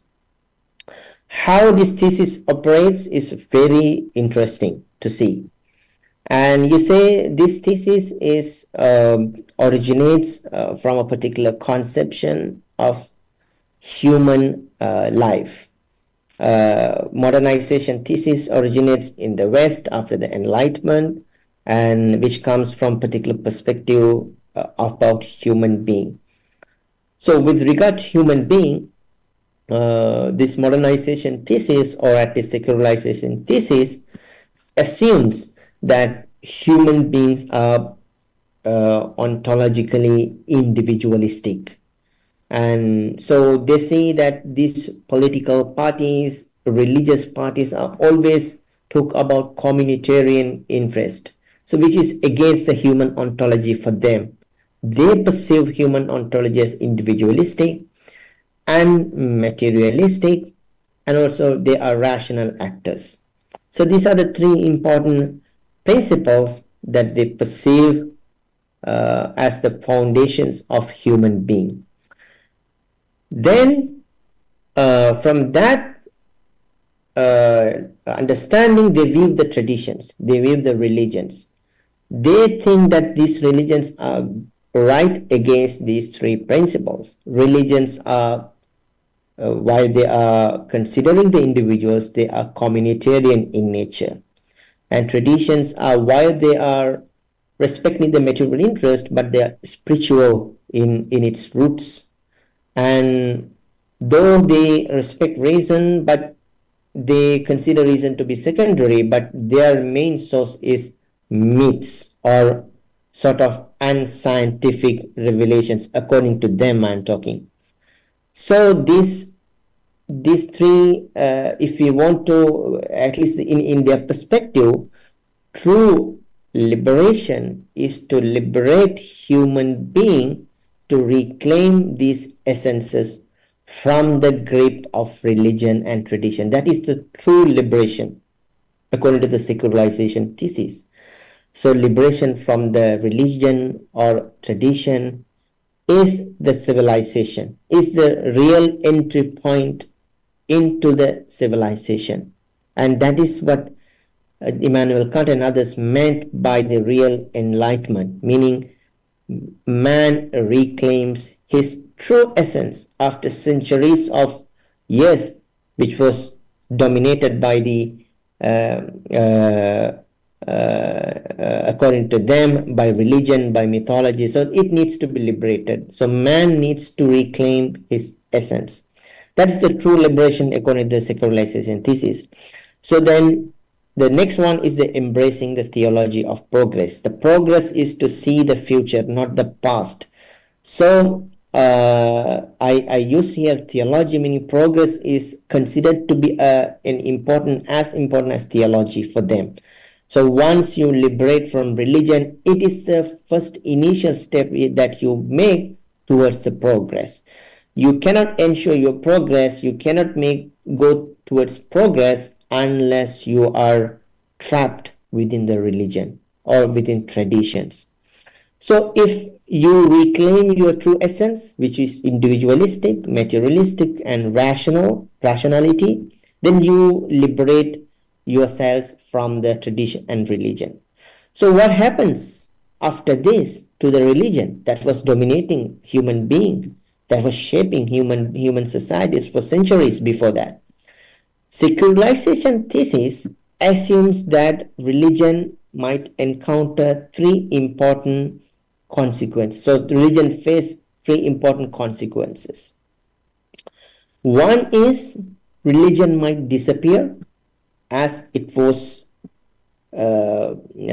anticipated in the 19th centuries by the Max Weber or Emile Durkheim or Auguste Comte. They perceived that religion will be disappeared once the humanity reclaim its essence, their essence, or if it escaped from disappearance, if religion escaped from disappearance, then the second option will be privatization of religion, meaning to say, if religion didn't disappear, then at least religion might not become a source to regulate the public sphere. It will be considered to be a private matter of a person. So this is the second option. If it is not disappear, then it will be privatized. Even if the religion resists to be privatized, then the third option, the secularization thesis predict, is to secularize the religion.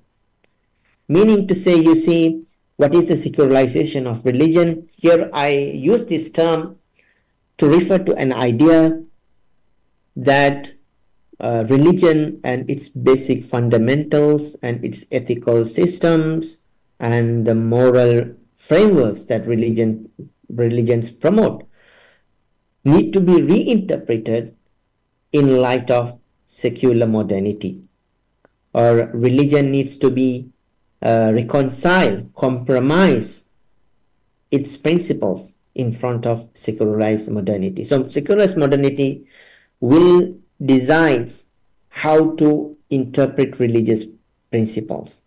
Secular modernity will influence the narrative, how and what religious basic fundamentals needs to be understood. So this is the meaning of the term secularization of religion. So sometimes, to an extent, we see that some argue the liberal Islam as a secularized version of religion. How liberal principles dominate the interpretation of Islam, certain principles of Islam in light of liberal fundamentals. So these are the consequences of religion through this. If we look this whole journey through secularization process, first, humans are individual, materialistic, and rational actors. Then the true human being needs to reclaim their true essence, which is to liberate from religion. Then if you liberate from religion, what happens to religion? Three possibilities: disappear, privatize, or even if it escapes, secularize the religion. So this is the three outcome of secularization process with regard to the religion. So I developed this scheme because to a secularized paradigm, they perceive religion, Islam, and politics debate as an anomaly. Why? And they perceive the revival or the mainstreaming of Islamic political parties or political parties with reference to Islam, or the debate to reframe the public policies in light of Islam as an anomaly. Why? Because usually modernization thesis predict if a community become modernized, religion needs to be sidelined. That is the logical consequence. How a community can be modernized, meaning to say adopt modern political systems and concepts while being religious. This is an irony. This is an anomaly for secularization and modernization thesis. So this anxiety, how this anomaly originates, why this anomaly happens, is the fundamental logic driving the question of Islam and politics in the Western academia. So that anomaly actually is an anomaly when we look at the debate and Islam's presence in the public sphere from the secularization or the modernization thesis perspective. So, but Islam resists this secularization narrative fundamentally and rejects that. Why? Because Islamic political scientists and scholars, they argue that Islam cannot be secularized or privatized, or Muslims cannot develop a political science as it is developed in the West. They need a different scheme. They argue based on three important principles. First is human responsibility and accountability paradigm. The second one is ummatic paradigm. The third one is comprehensiveness of the Islam. Based on these three principles, Islamic political scientists refute or reject the secularization thesis. Meaning to say, what I am meaning in the least extent is that if you want to modernize, you need to sideline the religion.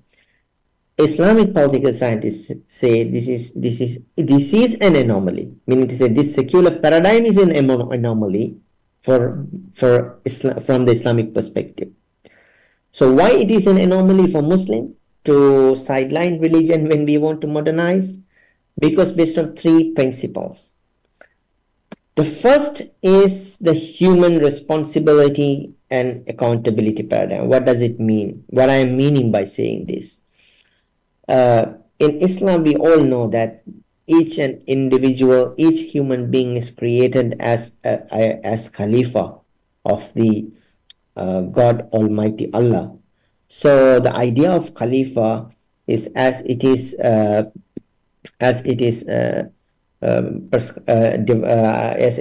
described in the Quran, as it is detailed in the Quran, that says the human beings are very God-centric. They are agents of the God. They are vicegerents of the God. So each Muslim Islamic worldview is shaped by this very fundamental conception. And so idea of Khalifa, as Quran says, we all know that Quran says in Surah Al-Baqarah that remember when your Lord said to the angels, I am going to place a successive human authority on earth, meaning to say humans are authorized by the God to represent him in the world. So this ayah very much encapsulating the idea of Islamic concept of vicegerency, human vicegerency. So this concept connect human beings with the God. So this very concept rejects the idea of secularization thesis. That is very much the basis of contemporary political science. And so Islamic ontological principles or human ontology is that it says that human essence is very much connected to the God. The second important principles with regard to human responsibility and accountability is that covenant between the God and the man, which is also described in the Quran as God asked that, am I your Lord? And then the humanity responded, yes, you are, we testify. Then this idea also very much present in the Quran holistically described the discussion between the humanity and the God, even prior to the coming into this world. So this covenant aspect and the idea of Khalifa, all these reject very basic premises of modern political science, which is based on secularization thesis, which argue that if you modernize, if you become rational, you sideline your religion.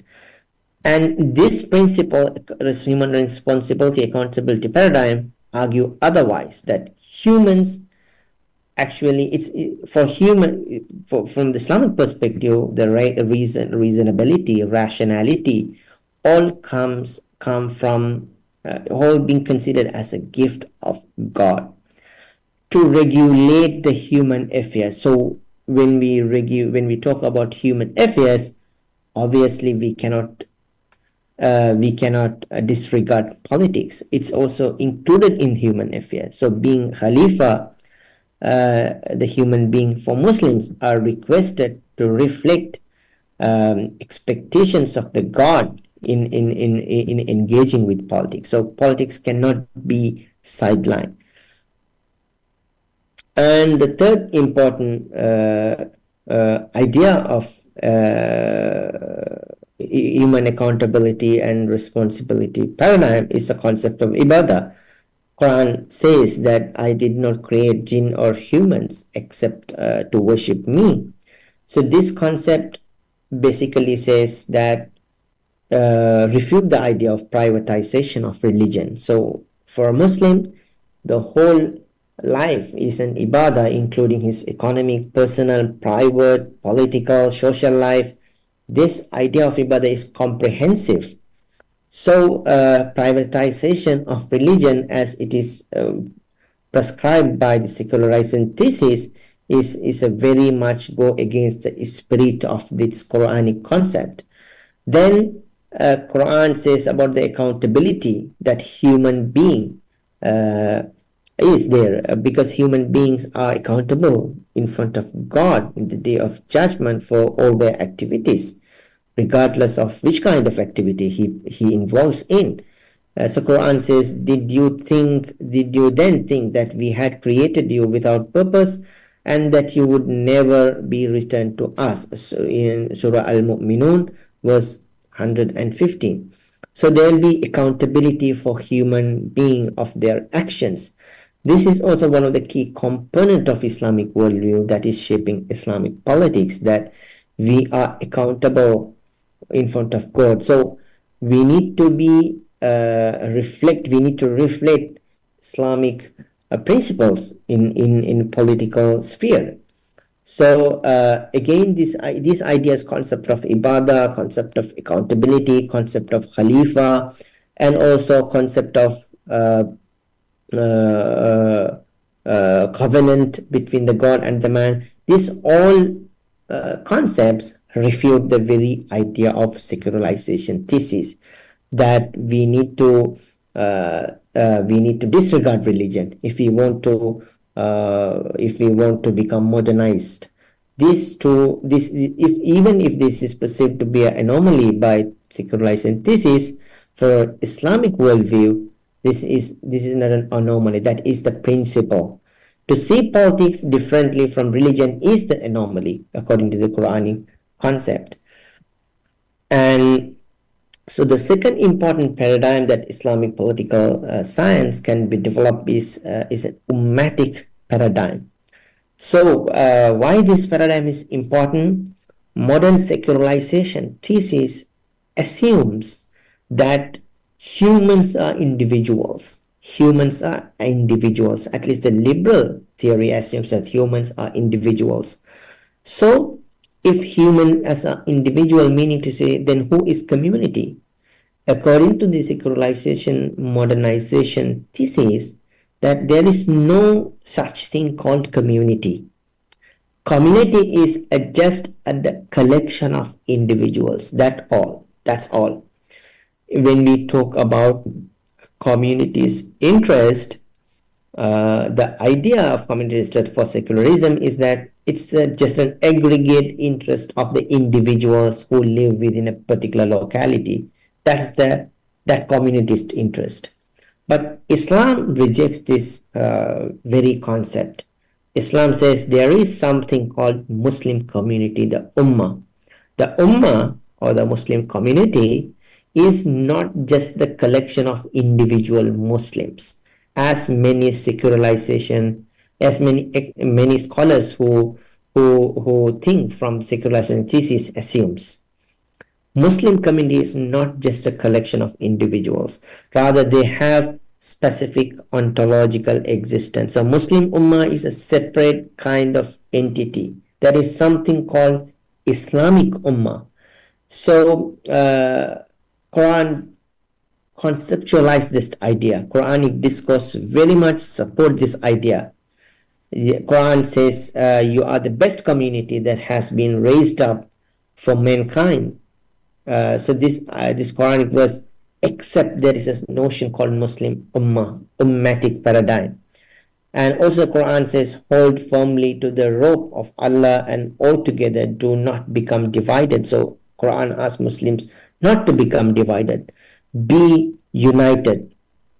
And also Quranic verse says the believers are nothing but brothers, therefore make peace between your brethren.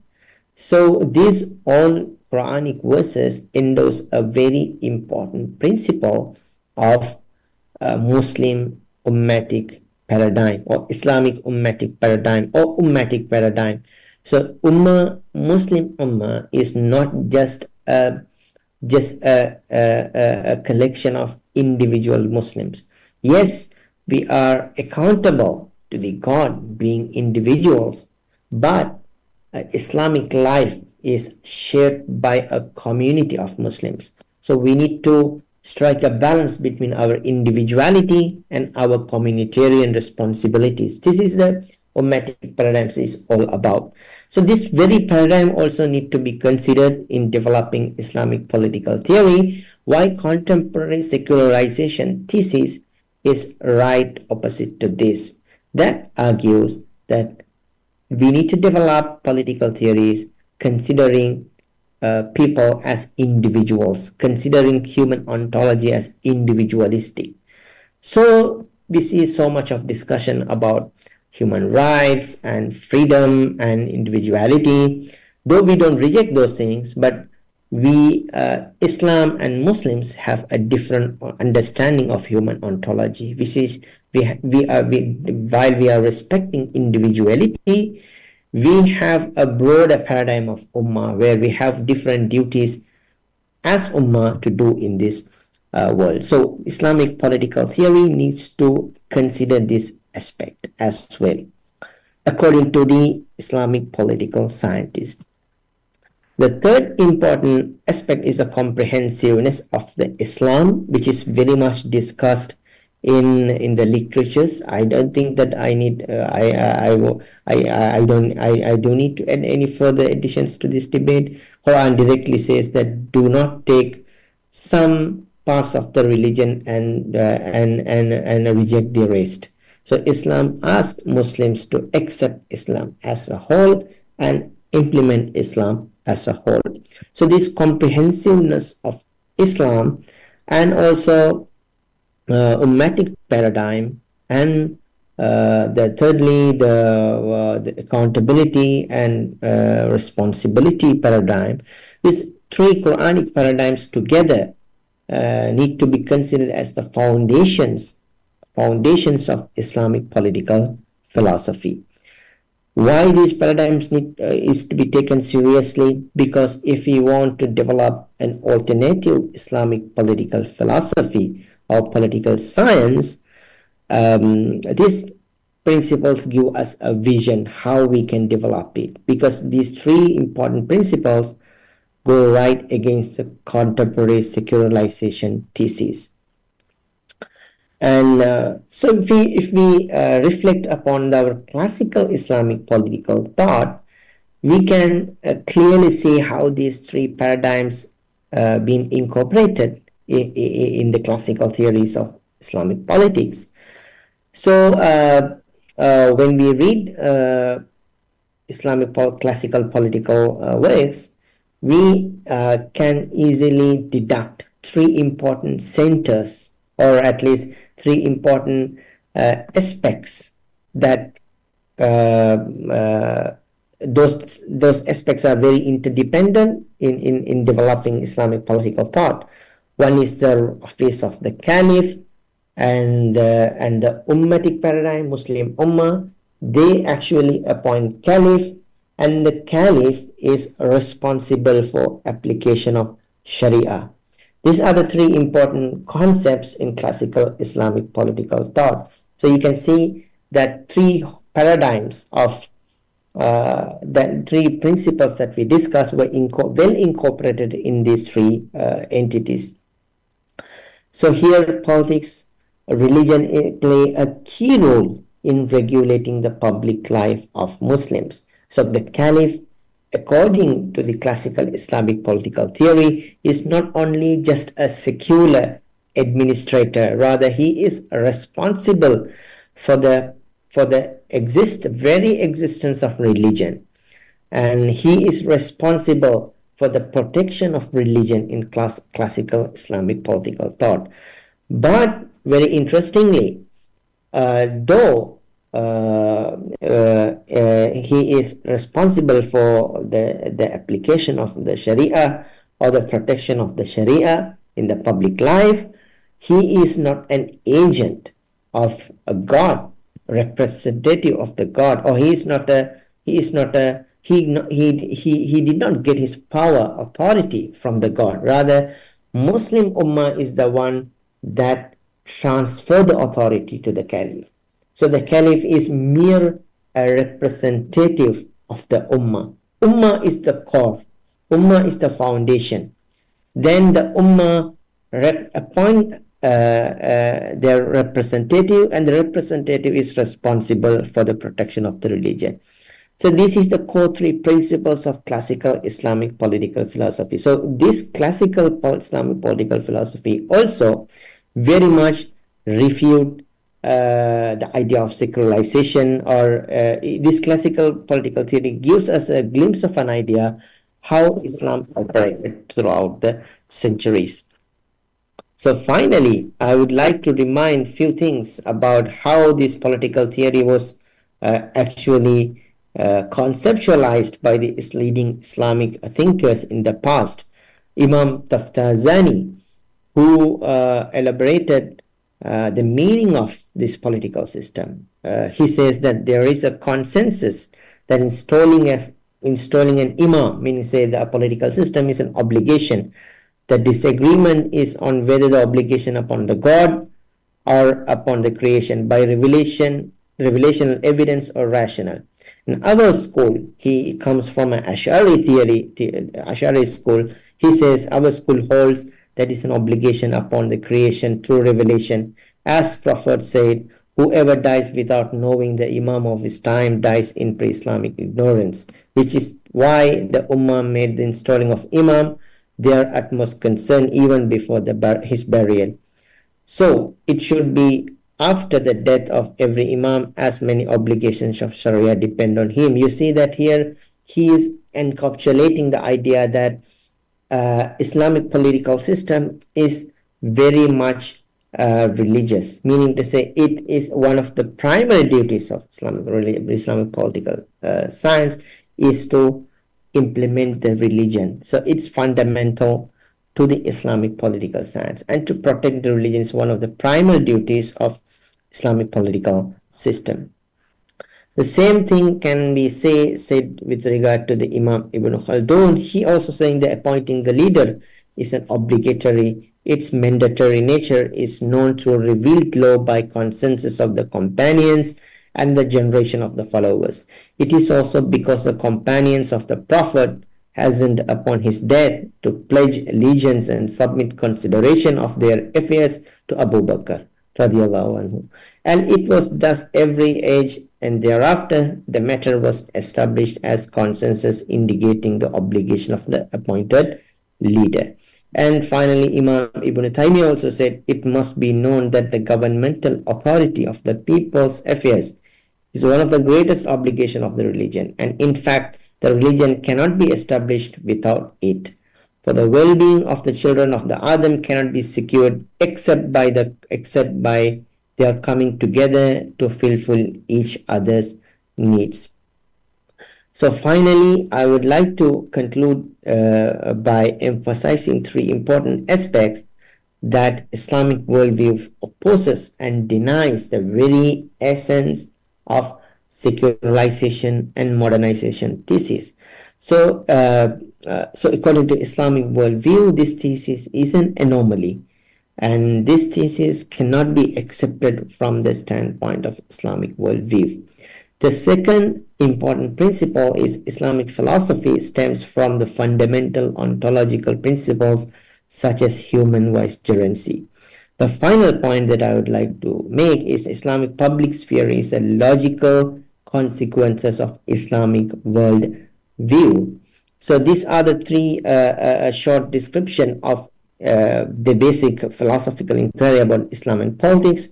I would like to open up the floor for question and answer session. Thank you very much, Doctor, for the sharing session today, and very interesting, inshallah. Alhamdulillah. So we have in the chat box we have question, Doctor. Okay, I'm seeing.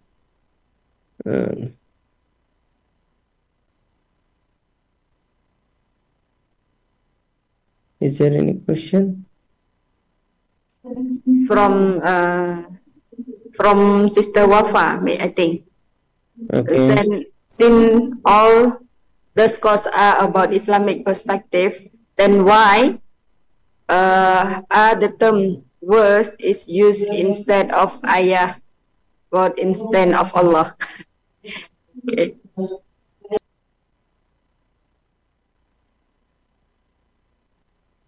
I couldn't trace the question clearly. There is politics in Islam, but party want politics. Yeah, that's very important.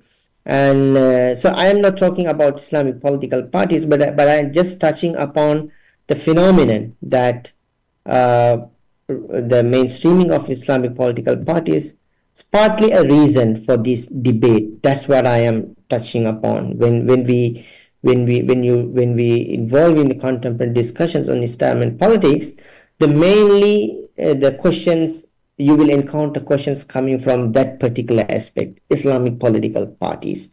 So this is one of the reasons, because according to the Western secular paradigm, that is what I'm repeatedly saying, that thinking about religion in the public sphere is an anomaly for secularization thesis. So from that Eurocentric perspective, this whole debate is framed. So we need to be very careful in terms of exploring these debates in the mainstream academia. Why do Westerners always against teaching of Islam and attack Muslims that are against the ideas? So I think, what's your opinion, Doc? Some are separate Islam and politics.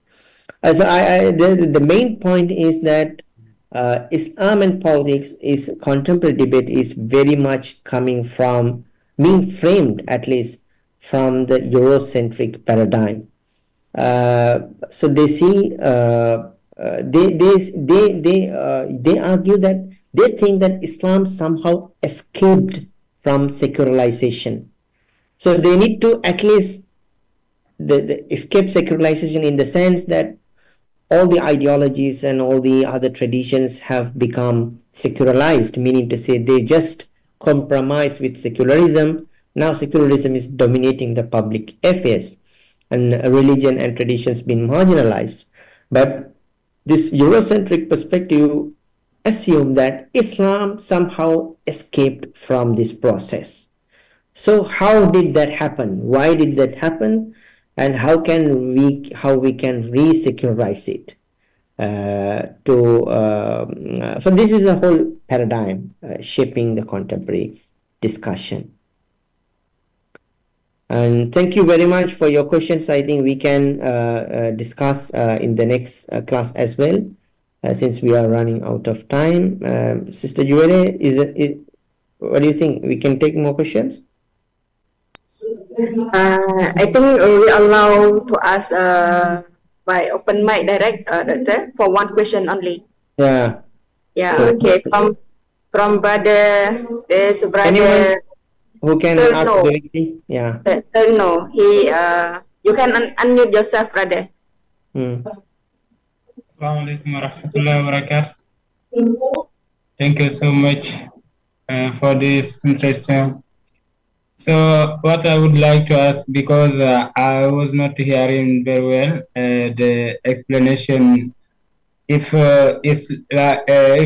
democracy match with Islam, is that question that I want to have more explanation about. If is it if it's matched with democracy or not. Okay. Thank you so much. Yeah, thank you. Thank you for your question. Good question. Islam, whether Islam is compatible with democracy is not. It is, I want to, rather than giving an exclusive answer whether this is compatible or not, I'm just trying to give a framework how we can approach this debate. So I would say that it depends on what you understand, what we understand at least by the term democracy.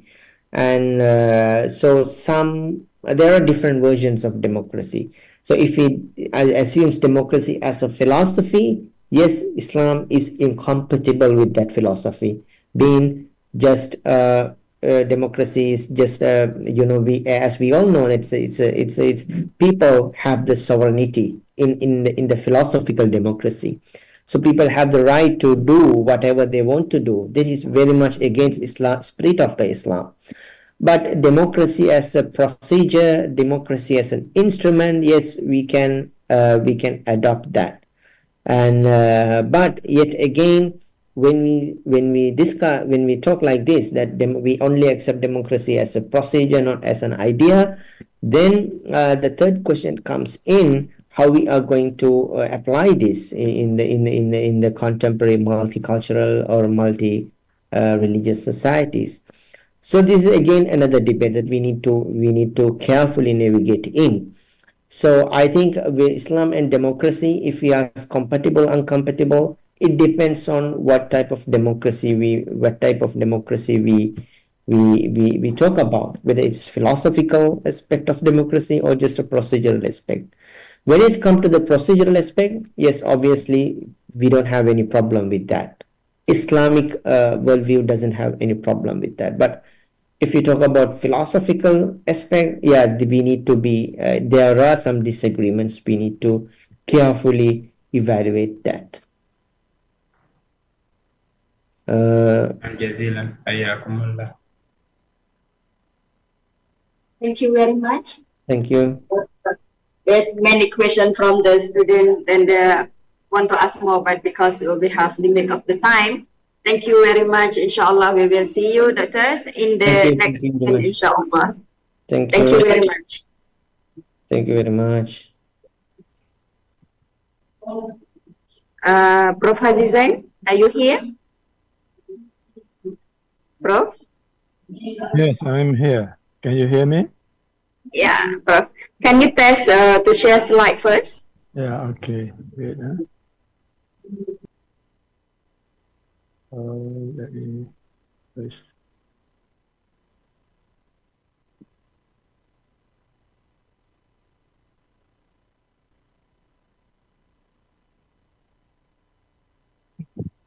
Can you see the slide? Sejarah, can you see the slide? We can, so it's clear, Prof. Is it clear? Yes, clear. All right, good. Okay, before we start our class with Prof. Hazizan Muhammad Noor, I want to introduce a bit about his biodata. Professor Dr. Hazizan Muhammad Noor is a professor at the Department of Sociology and Anthropology. We call it shortcut as SOCA.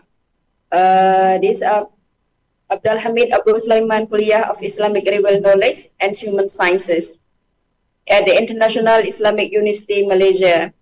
He specialized in sociology and religion and at the International of Islamization of Knowledge. He has a PhD in Development and Social Science from the University of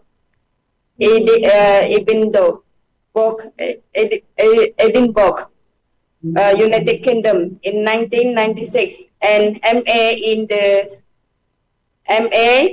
in the study of religions from the University of London in 1987, and he achieved his BA in Islamic Studies and Anthropology Sociology, University Malaya in 1984. His area of interest includes social science, particularly sociology, focusing on Islamic perspective and input, development and social change, Islamic epistemology and Islamization of knowledge, Islamic civilization and culture, and Muslim society. For professional, he is a former director of the Centers of Islamization in IIUM from 2002 to 2016, a former dean of Abdulhamid Abu Sulaiman Kuliah of Islamic Real Knowledge and Human Sciences in IIUM from 2005 to 2009, and a former deputy dean of research centers from 2003 to 2005. He's a professional, and we will hear from him today about Islamic perspective of sociology. فليتفضل مأجورة Prof. Terima kasih. Thank you, Jari. Yep. Again, can you call this confirm with me whether my voice is clear enough? Yes, it's clear now. Okay, very good. Okay, Bismillahirrahmanirrahim. Alhamdulillahi Rabbil Alamin. Wassalatu wassalamu ala ashrafil anbiya'i wal mursalin. Sayyidina Muhammad wa ala alihi wa sahbihi ajma'in. Rabbi shrah li sadri wa yassir li amri wahlul 'uqdatam min lisani yafqahu qawli. Subhanaka la 'ilma lana illa ma 'allamtana innaka antal 'alimul hakim. ولا حول ولا قوة إلا بالله العلي العظيم. I would like to thank the organizer, IIIT or International Institute of Islamic Thought, East and Southeast Asia, as well as Abdulhamid Abu Sulaiman, Kuliah of Islamic Real Knowledge and Human Sciences, for having trust in me to share some thoughts and ideas pertaining to the relation between religion and science, and in particular how we can understand modern sciences, modern social sciences in the light of Islam, as well as other aspects of knowledge from the Islamic perspective.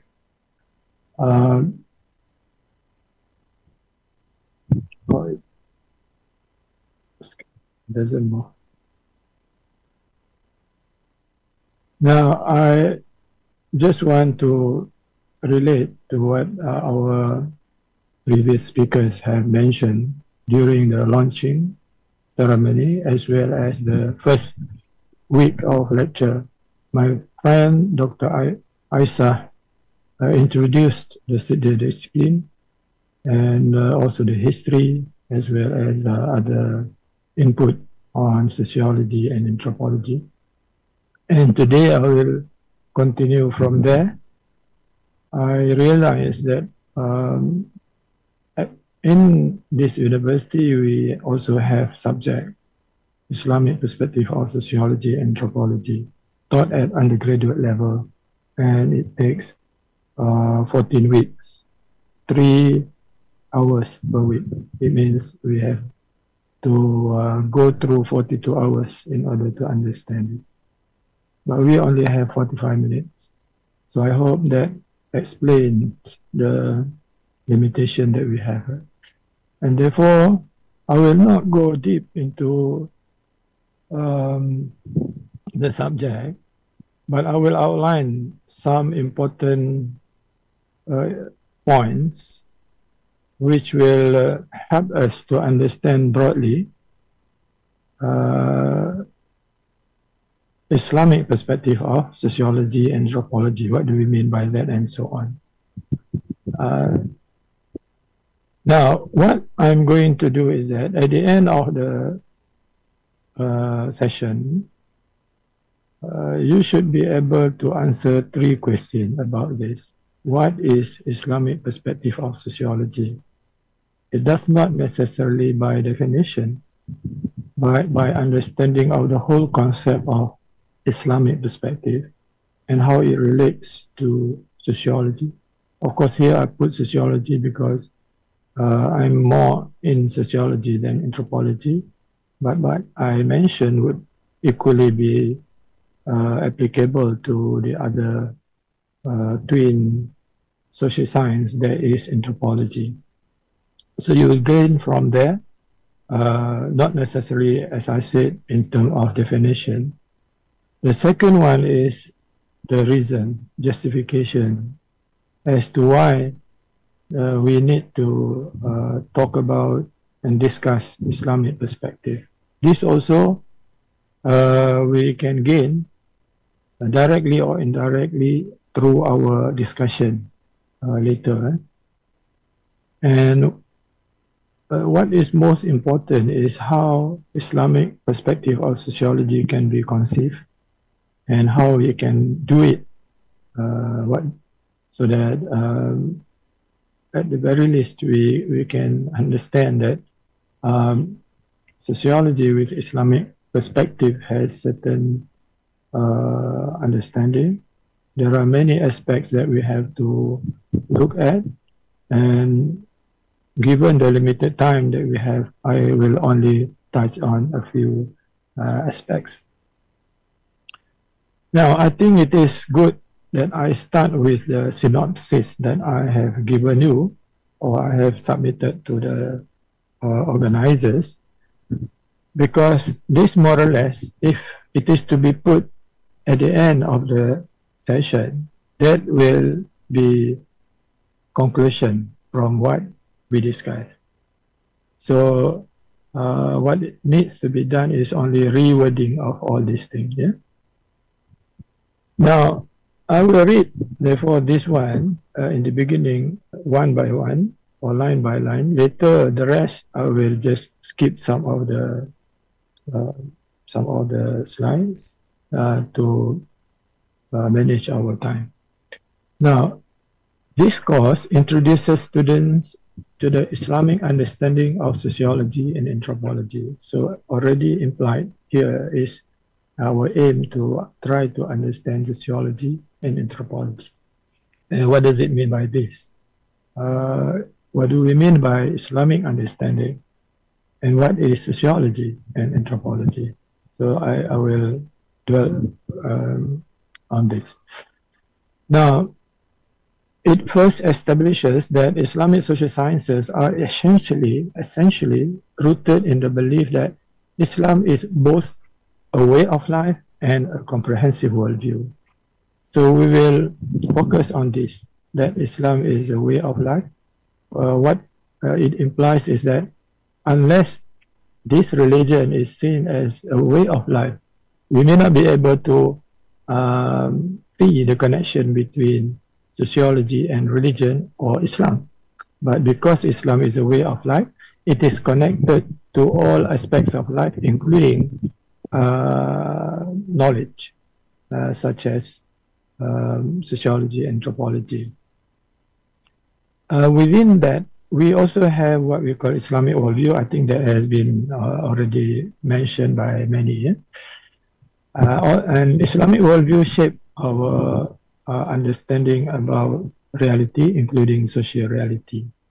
Now, this kind of understanding would define and determine the thinking and also the approach.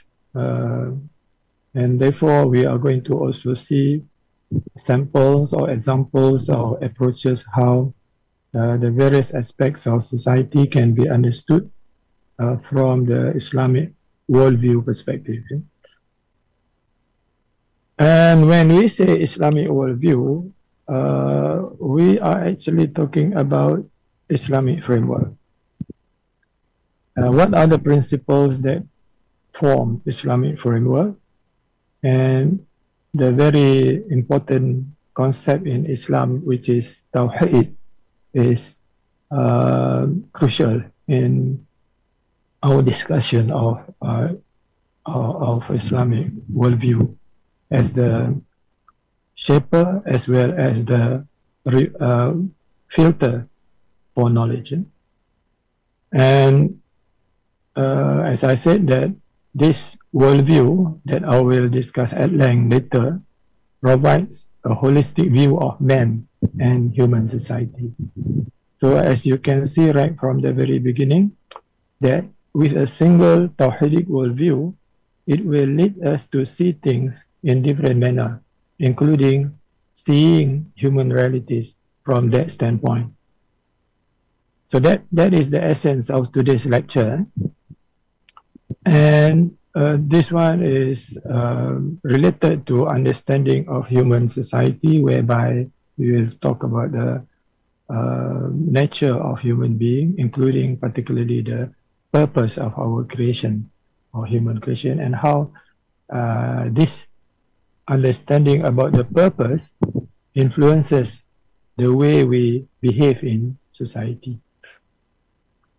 And since society is a dynamic organism, and the principles enshrined in the Quran are fixed and stable, in what way we can use revelation and reason to explain the dynamism that takes place, or the dynamic movements that takes place in social life.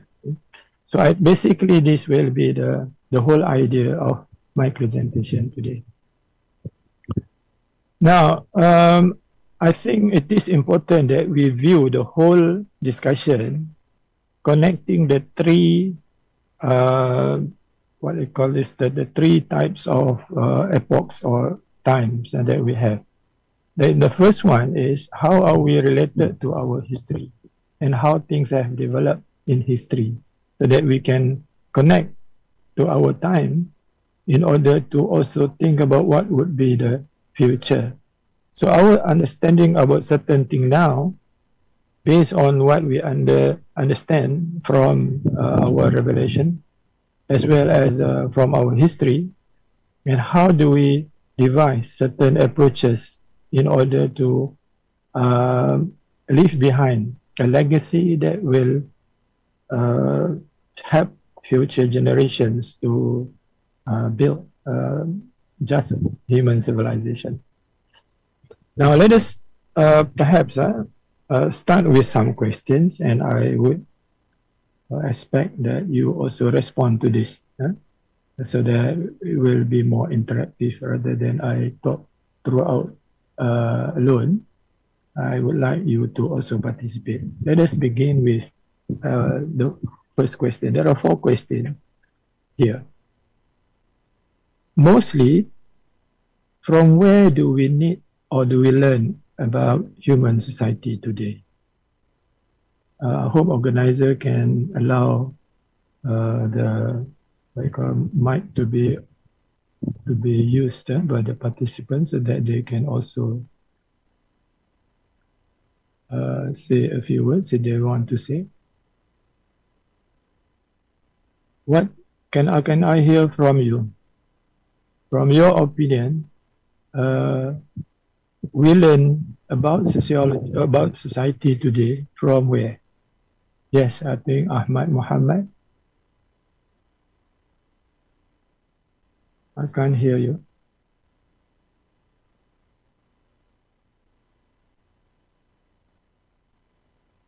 Is Ahmad Muhammad?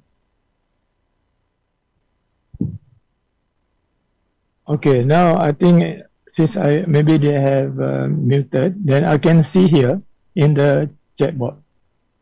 There is from family, from society, Western scholars, observations, media, by observing human behavior, and so on. All these are true, right?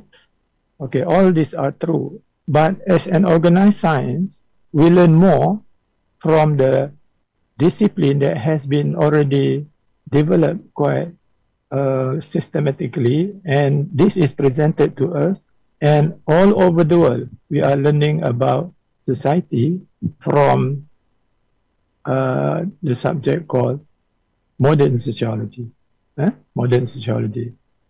So if you go to any university and you take sociology, anthropology, you will be reading, for example, textbooks and also reading materials that are accompanied that are accompanied that accompany the let's say introduction to sociology book written by scholars from the West, particularly. Yeah. So therefore, my conclusion from here is this: that as an organized science, as an organized body of knowledge of society, we are learning in a formal way about society from modern science, modern sociology. The question is, if you are talking about Islamic perspective,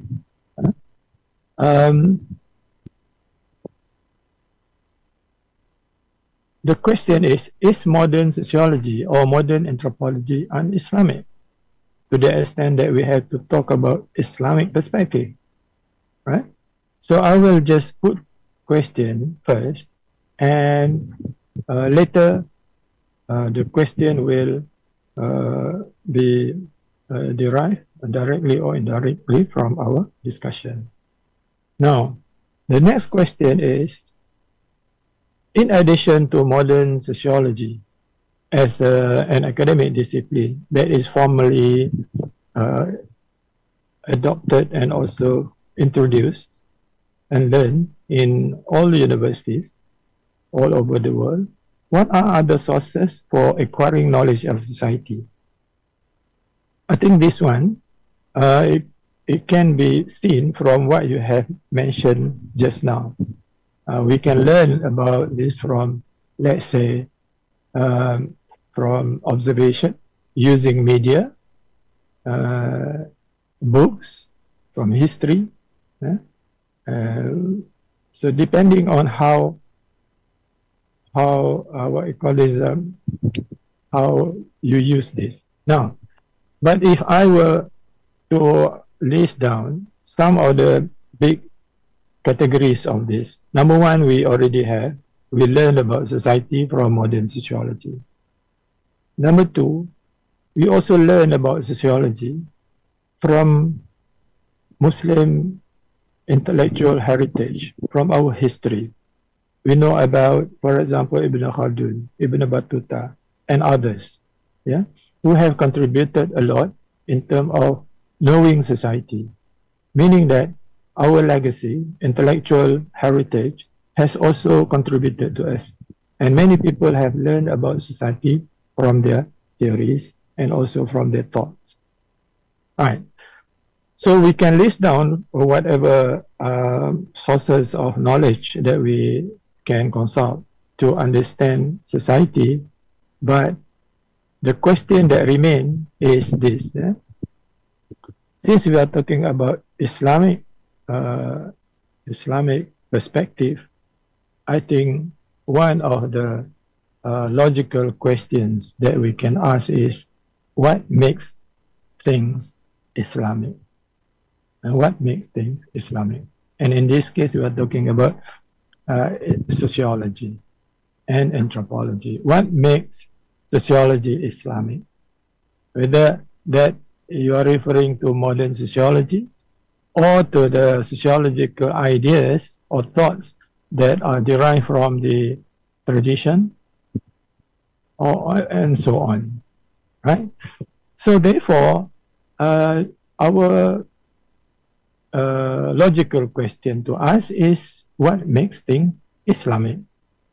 Now, I do not want to continue having this session interactively because we have only 45 minutes, but I hope this question will be enough for me to generate some responses from you, and I will continue from here in order to see more, for you to see more slides, subsequent slides. Yeah. Okay, so whatever answer you give, but if we are to reduce to one word, what makes things Islamic may be reduced to Islam, and Islam as ad-din. Islam ad-din. It is because of Islam as ad-din, then the religion that guides us to see things in certain way become Islamic. But this is too broad, too general, and too superficial, the answer that we give. So therefore, the discussion about or operationalization of our concept of Islam in order to explain how Islam is influencing our view about society, for example, can be seen. So this needs to be done. But basically, as I said, if we are to reduce to one term, it is because Islam, then we are talking about something Islamic. So people talk about Islamic society, Islamic school, Islamic education, Islamic knowledge. All this will not be Islamic term unless there is Islam. But then Islam, as I said, is too broad, too superficial, too wide, and therefore, for the purpose of today's discussion, I will only identify certain aspects from Islam that make us frame in certain way to see things from Islamic perspective.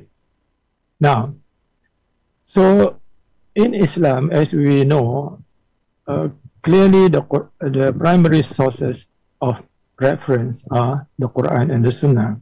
Therefore, compared to other conventional or modern knowledge, this is not the case. So what makes things Islamic is when reference is made to the Quran and Sunnah, now directly or indirectly. In other words, we are guided by the teachings of the Quran and the Sunnah in understanding social phenomena and social realities. Now that is one. Now from the Quran, of course, later we will see more what Al-Quran says about society. But one thing that I would like to highlight here is the importance of Tawheed. If it is to be one single word that represents the whole Quran, that word is At-Tawheed. At-Tawheed literally means oneness. And we are going to see after this what does it imply in terms of our perspective of things, including our perspective of sociology and anthropology. Now, within Tawheed, and Tawheed has been discussed in many ways, using many terms and approaches and so on, but I would like to highlight three important principles or three important concepts. Number one is the worldview that is based on Tawheed. We call it simply here Tawheedic worldview. What is a worldview? Any worldview at least is constituted based on understanding of key concepts. Among the concepts are the concepts of God, universe, man, and knowledge. Yeah? So these are among the concepts, the four important concepts: concept of God, concept of universe, concept of man, and concept of knowledge. When we touch on the concept of knowledge, automatically we are actually discussing about Islamic epistemology, or what I call here Islamic Tawheedic epistemology. In epistemology, we talk a lot about, for example, sources of knowledge, purpose of knowledge, classification of knowledge, use of knowledge, the goals of knowledge, nature of knowledge. So all this under epistemology, which is basically the Tawheedic concept of knowledge. And guided by our broad understanding about the concept of God, man, universe, and knowledge, then all this should provide us ample guiding principles for developing methodology. And that methodology should be Tawheedic methodology.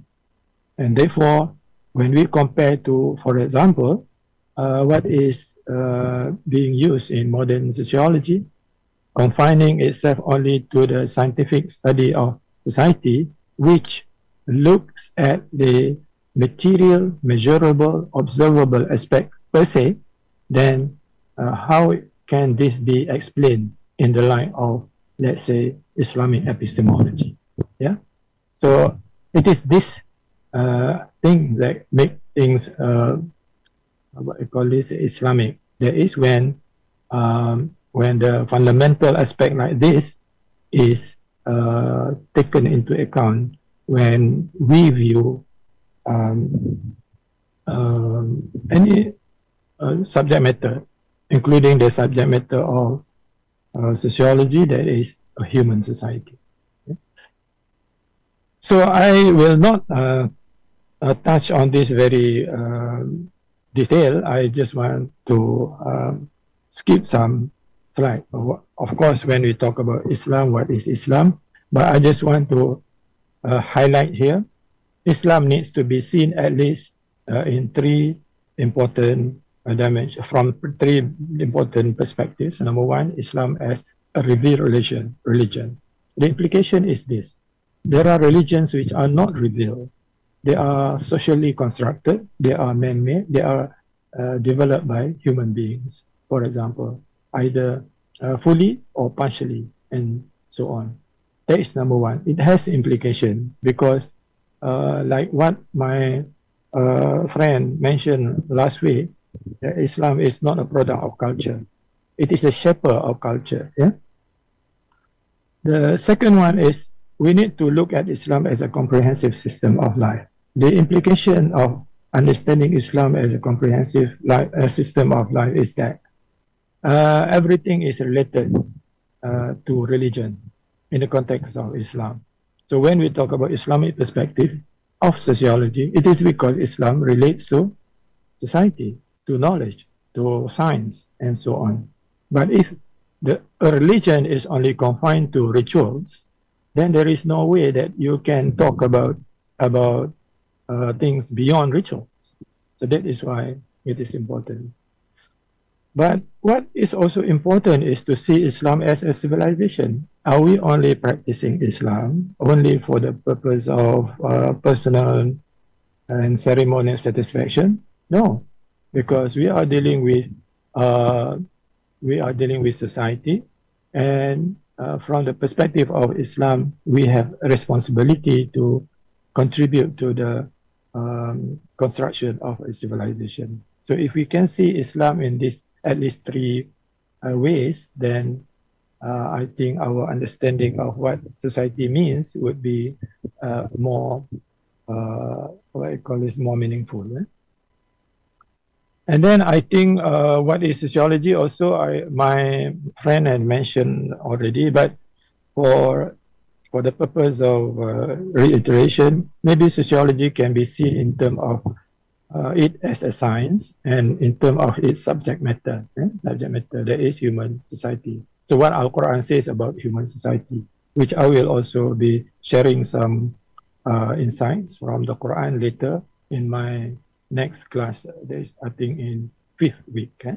But we also have to deal with this, where sociology today appears as a social science. So what is the attitude of Muslims towards social science, and what can I say, or what can we say about this?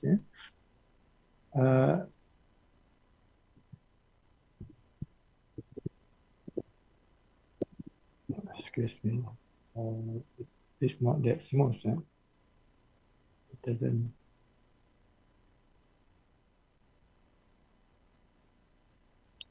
Okay, I mentioned about the science that is dominating our world today, that provide knowledge of society, is modern science or modern sociology, and it has been defined as the scientific study of human social life, groups, and so on. But there are many other definitions. You can get this. I get this from Google, and you can see how sociology is defined.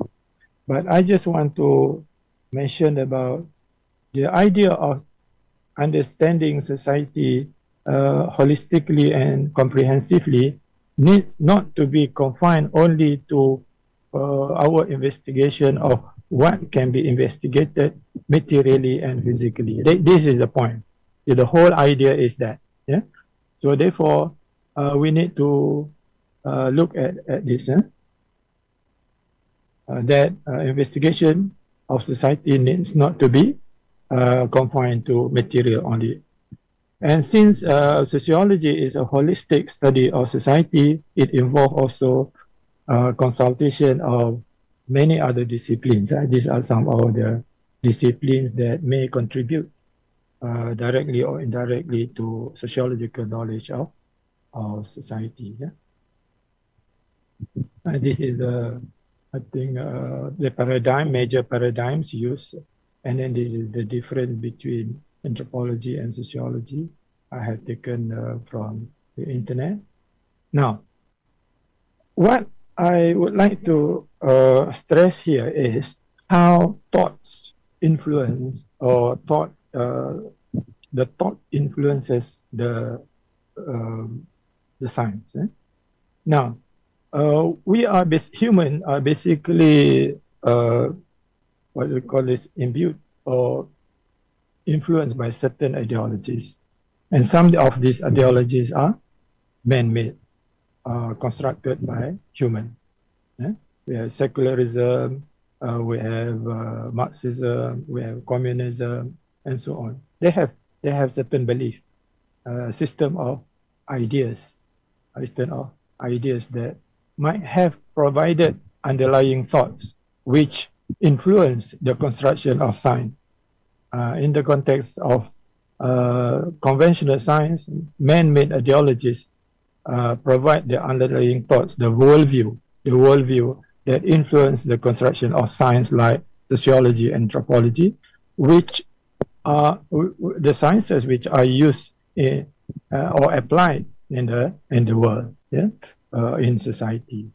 Now, compared to Islamic approach, now these underlying thoughts, the worldview, is derived from divine revelation, and it is this one that is used to guide in the construction of anything or any sciences, including social sciences, which are then used or applied in a broader context of society. So I think this will give you some idea about this, what makes things Islamic. Now, I mentioned about the importance of Tawheed and its in terms of its implication for our thinking and knowledge. And I think I need to skip all these things. Simply that we stress the importance of this very core doctrine in Islam, and it also influences us in our way of looking at society. Now, but the essence of Tawheed is the one, Allah as the one and only transcendental power that exists without beginning and end, unlike the non-Allah. I will skip all this. I will just give you later the slide. Now, in the scheme of this one, how is this related to seeing God in connection to what we are doing today? So Allah being the creator of creatures, and creatures may be non-human, may be human. Among the human, from the Islamic perspective, the theory is that, or the belief is that man is from Adam, one single father.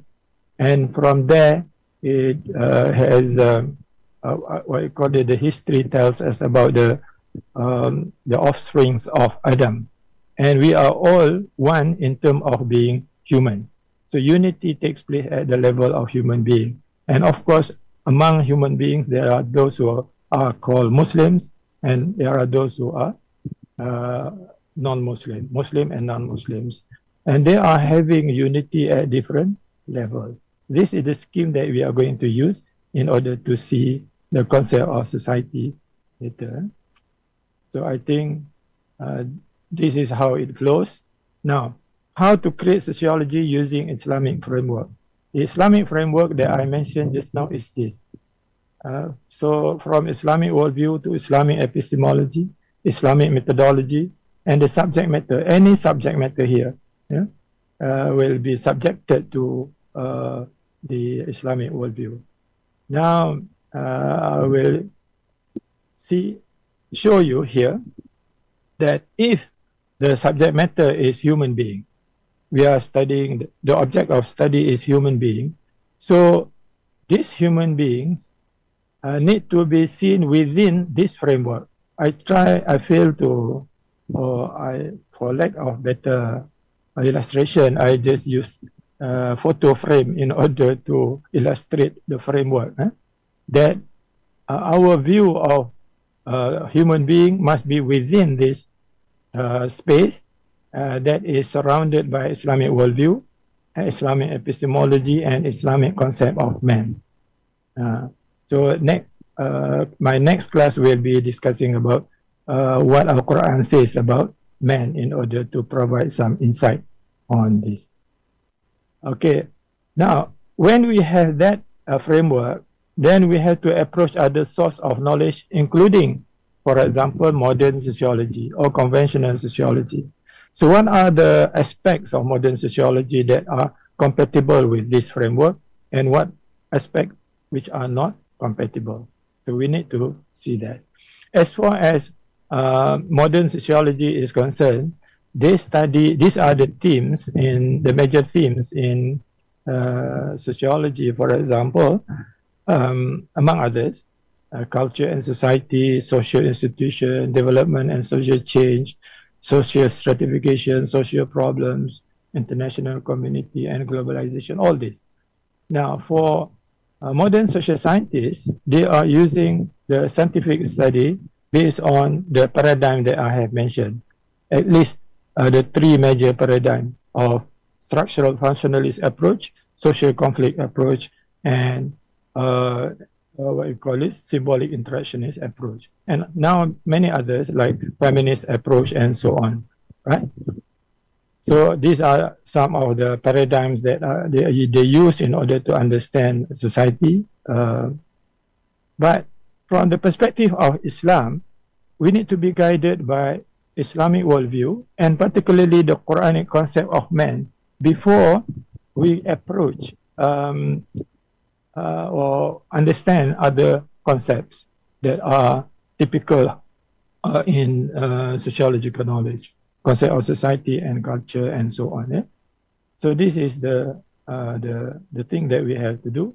And when we put it to compare it with the conventional one, then this would be the illustration. That, as I said earlier, we begin with the belief that Allah is the absolute existent. Allah exists without beginning and end.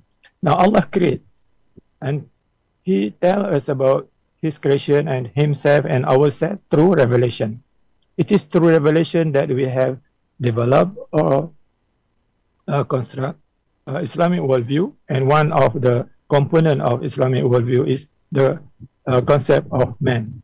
And using human reason, guided by this one, the upper level of our structure, we then approach all this in order to understand the different topics and themes in sociology. So actually, we are metaphysically guided before we are approaching the things which are empirically observable, in order to provide some lights about the nature of this. So among others, when we talk about man, for example, people ask big questions about man. For example, where did we come from? Is there life after death? What is the meaning of life?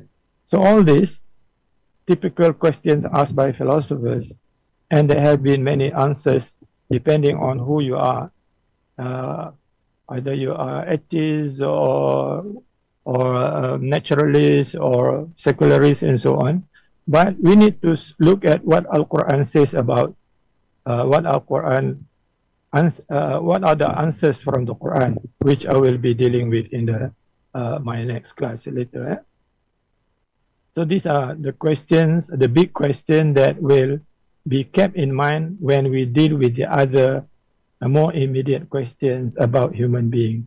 And then we can see how we can look at the empirical realities in the light of the metaphysical, what you call it, thing.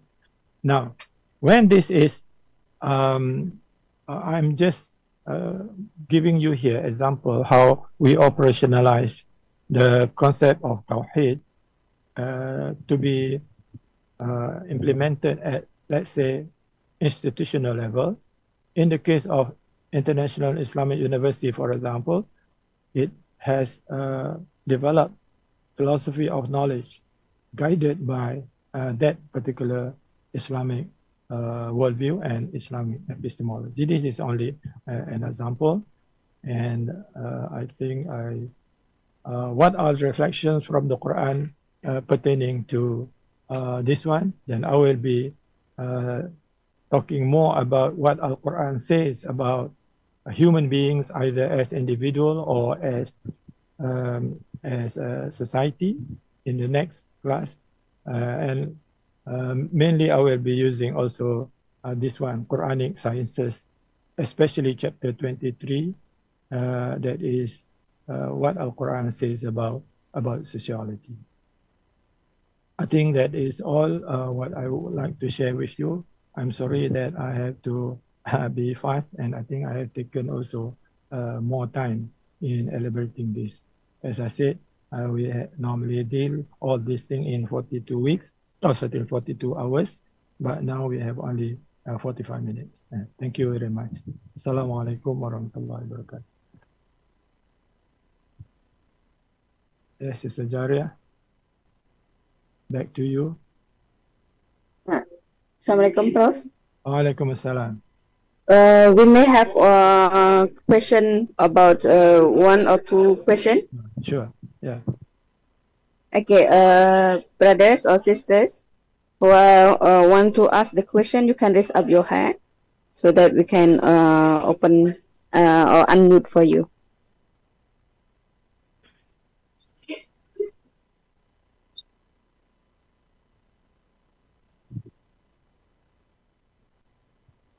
Prof, there is the question from the chat box. Okay. From Ridho Taqwa. Okay, Ridho Taqwa. Let me ask about how to build the foundation of the discipline of Islamic sociology by referring to the concept of philosophy of science, ontology. Now, right, good. Actually, the detailed elaboration of Islamic worldview will cover the ontological, epistemological, zoological, and teleological questions. Except that we use one single term in order to make it easier for us. But in the normal discussion about it, people use the term, yes, ontology, epistemology, zoology, teleology, cosmology, and all those things. But actually, as a one single concept that embrace all this, because worldview, as I said, my definition of worldview is that a comprehensive or total view about reality based on the answers to the big questions pertaining to God, man, universe, and knowledge, right? So, example of the big question about man is there. Examples of, we have not given examples of the big question pertaining to universe. For example, of course, when we talk about universe, it is cosmology already. When we talk about knowledge, the various aspects of knowledge, then we talk about epistemology. Ontology also, the question of the, what you call is being, existence, and so on. And we talk about existence of God, existence of non-God, all this under under, to me, under worldview. But because we don't have time, maybe I will just show 1 or 2 slides that I have later when we meet in the 5th week, how all these are interrelated. Yeah. Yes. And also I have another 2 or 3 slides, how I use the tree to illustrate knowledge, where the foundation for tree, the root of the tree can be considered as the foundation, the root of the tree. But this root cannot be seen. You don't see the root, whereas the root is the most important. What we see is the upper part of the tree, the part of the tree above surface, and we are attracted to what we can see, and seldom we what you call it, although we know that there is foundation, but it looks like the foundation is not very much appreciated because we cannot see that. And same thing with this. The thoughts, the underlying thoughts are important, but because they are abstract, they are quite away from the normal thing that we are dealing with in sciences, then therefore we seldom talk about the underlying thoughts that influence our way of looking at the immediate realities. So the first thing that we have to do when we are dealing with anything Islamic is to address the foundation. It means the major questions pertaining to the key concepts that I have mentioned to you, call it whatever, ontology, epistemology, sociology, and so on. And I agree with you that all these form what we call the foundation of knowledge, including foundation of Islamic sociology. Yeah. I said that this one need to be answered from the Quranic perspective. Yeah. Thank you very much, Prof. We have, I think, only one question. We will answer one more question. Okay. We want to hear directly from Aminu. Brother Aminu, you can unmute yourself. Okay. Assalamu alaikum wa rahmatullahi wa barakatuh. Wa alaikum assalam. I'm Dr. Aminu Yakubu from Nigeria. Thank you so much. How are you? I'm doing good, alhamdulillah. From Even Nigeria. though Nigeria, we just concluded Subh prayers. I missed some parts of the lectures, alhamdulillah. Never And mind. the lecture, I'm a student of alumni of University Science Malaysia is deaf. MashaAllah. Good. MashaAllah. Alhamdulillah. As you have made mention, Prof, even though you have cleared some issues regarding the sociology, if I may comprehend, it means that we must Islamize all knowledge because we are Muslim.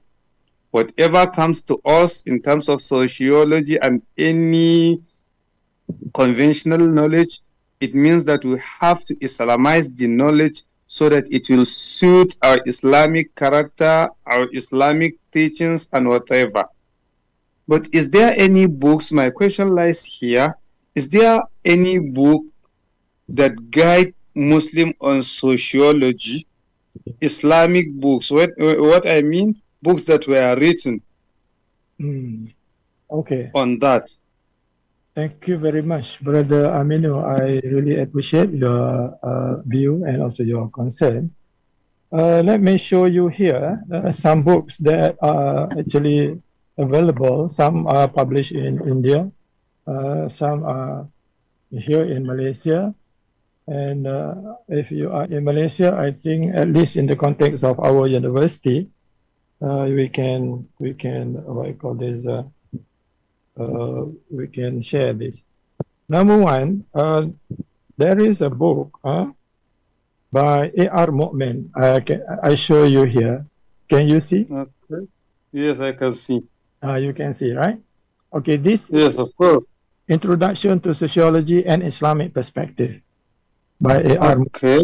Mu'min. And this was published in what? Let me see here. 2017 by Okay. Institute of Objective Studies. So you can contact the research in the internet, Institute of Objective Studies, India, and then maybe you can get contact in order to perhaps order and so on. By the same author, A.R. Mu'min, he has also what you call this, published a collection of articles from different people. He has edited this Sociology in Islamic Perspective, selected reading. Yeah. Okay. Yes, I can see. You can see. Yeah. So here you have many people who have been talking about Islamic perspective actively also, like A.R. Mu'min himself, and then Jamil Faruqi, Almarhum, Ibrahim Rajab, Bashir Dabla, and so on. Yeah? And here, this is my modest edited book, Islamic Perspective of Sociology and Anthropology, Some Reflection. Yeah, some reflection. Yeah? Yes, I can see it. Yeah. And this was published in 2017.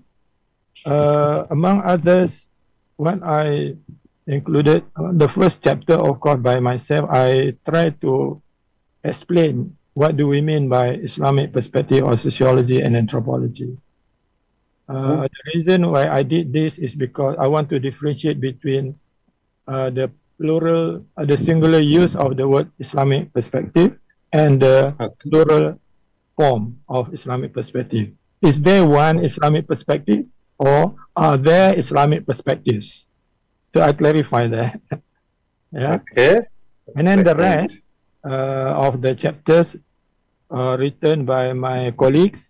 Some have touched on sociological theory, others on anthropological theory, and then on methodology, scientific and Islamic, and then on the concept of culture, the concept of social structure, as well as social stratification.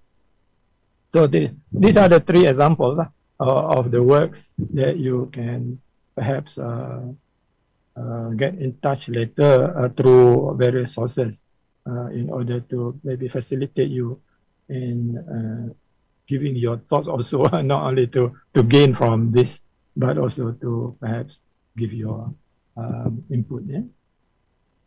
I hope Inshallah. yeah, It's clear. Okay. Yes, of course, you have responded. Alhamdulillah. Alhamdulillah. Thank you so much. Thank you very much, Prof, for your great sharing today. And some of the students, they want to see clearly the pictures of the books. Inshallah, we will find and snap the pictures, so put in the group WhatsApp, inshallah.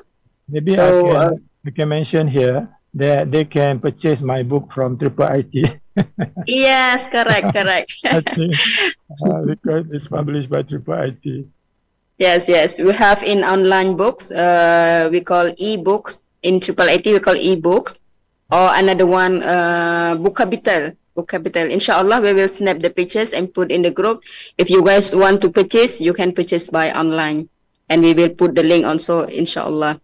Okay, thank you very much, Prof, for your great sharing today. And inshallah, we will see you again in the next session. And thank you for all participants.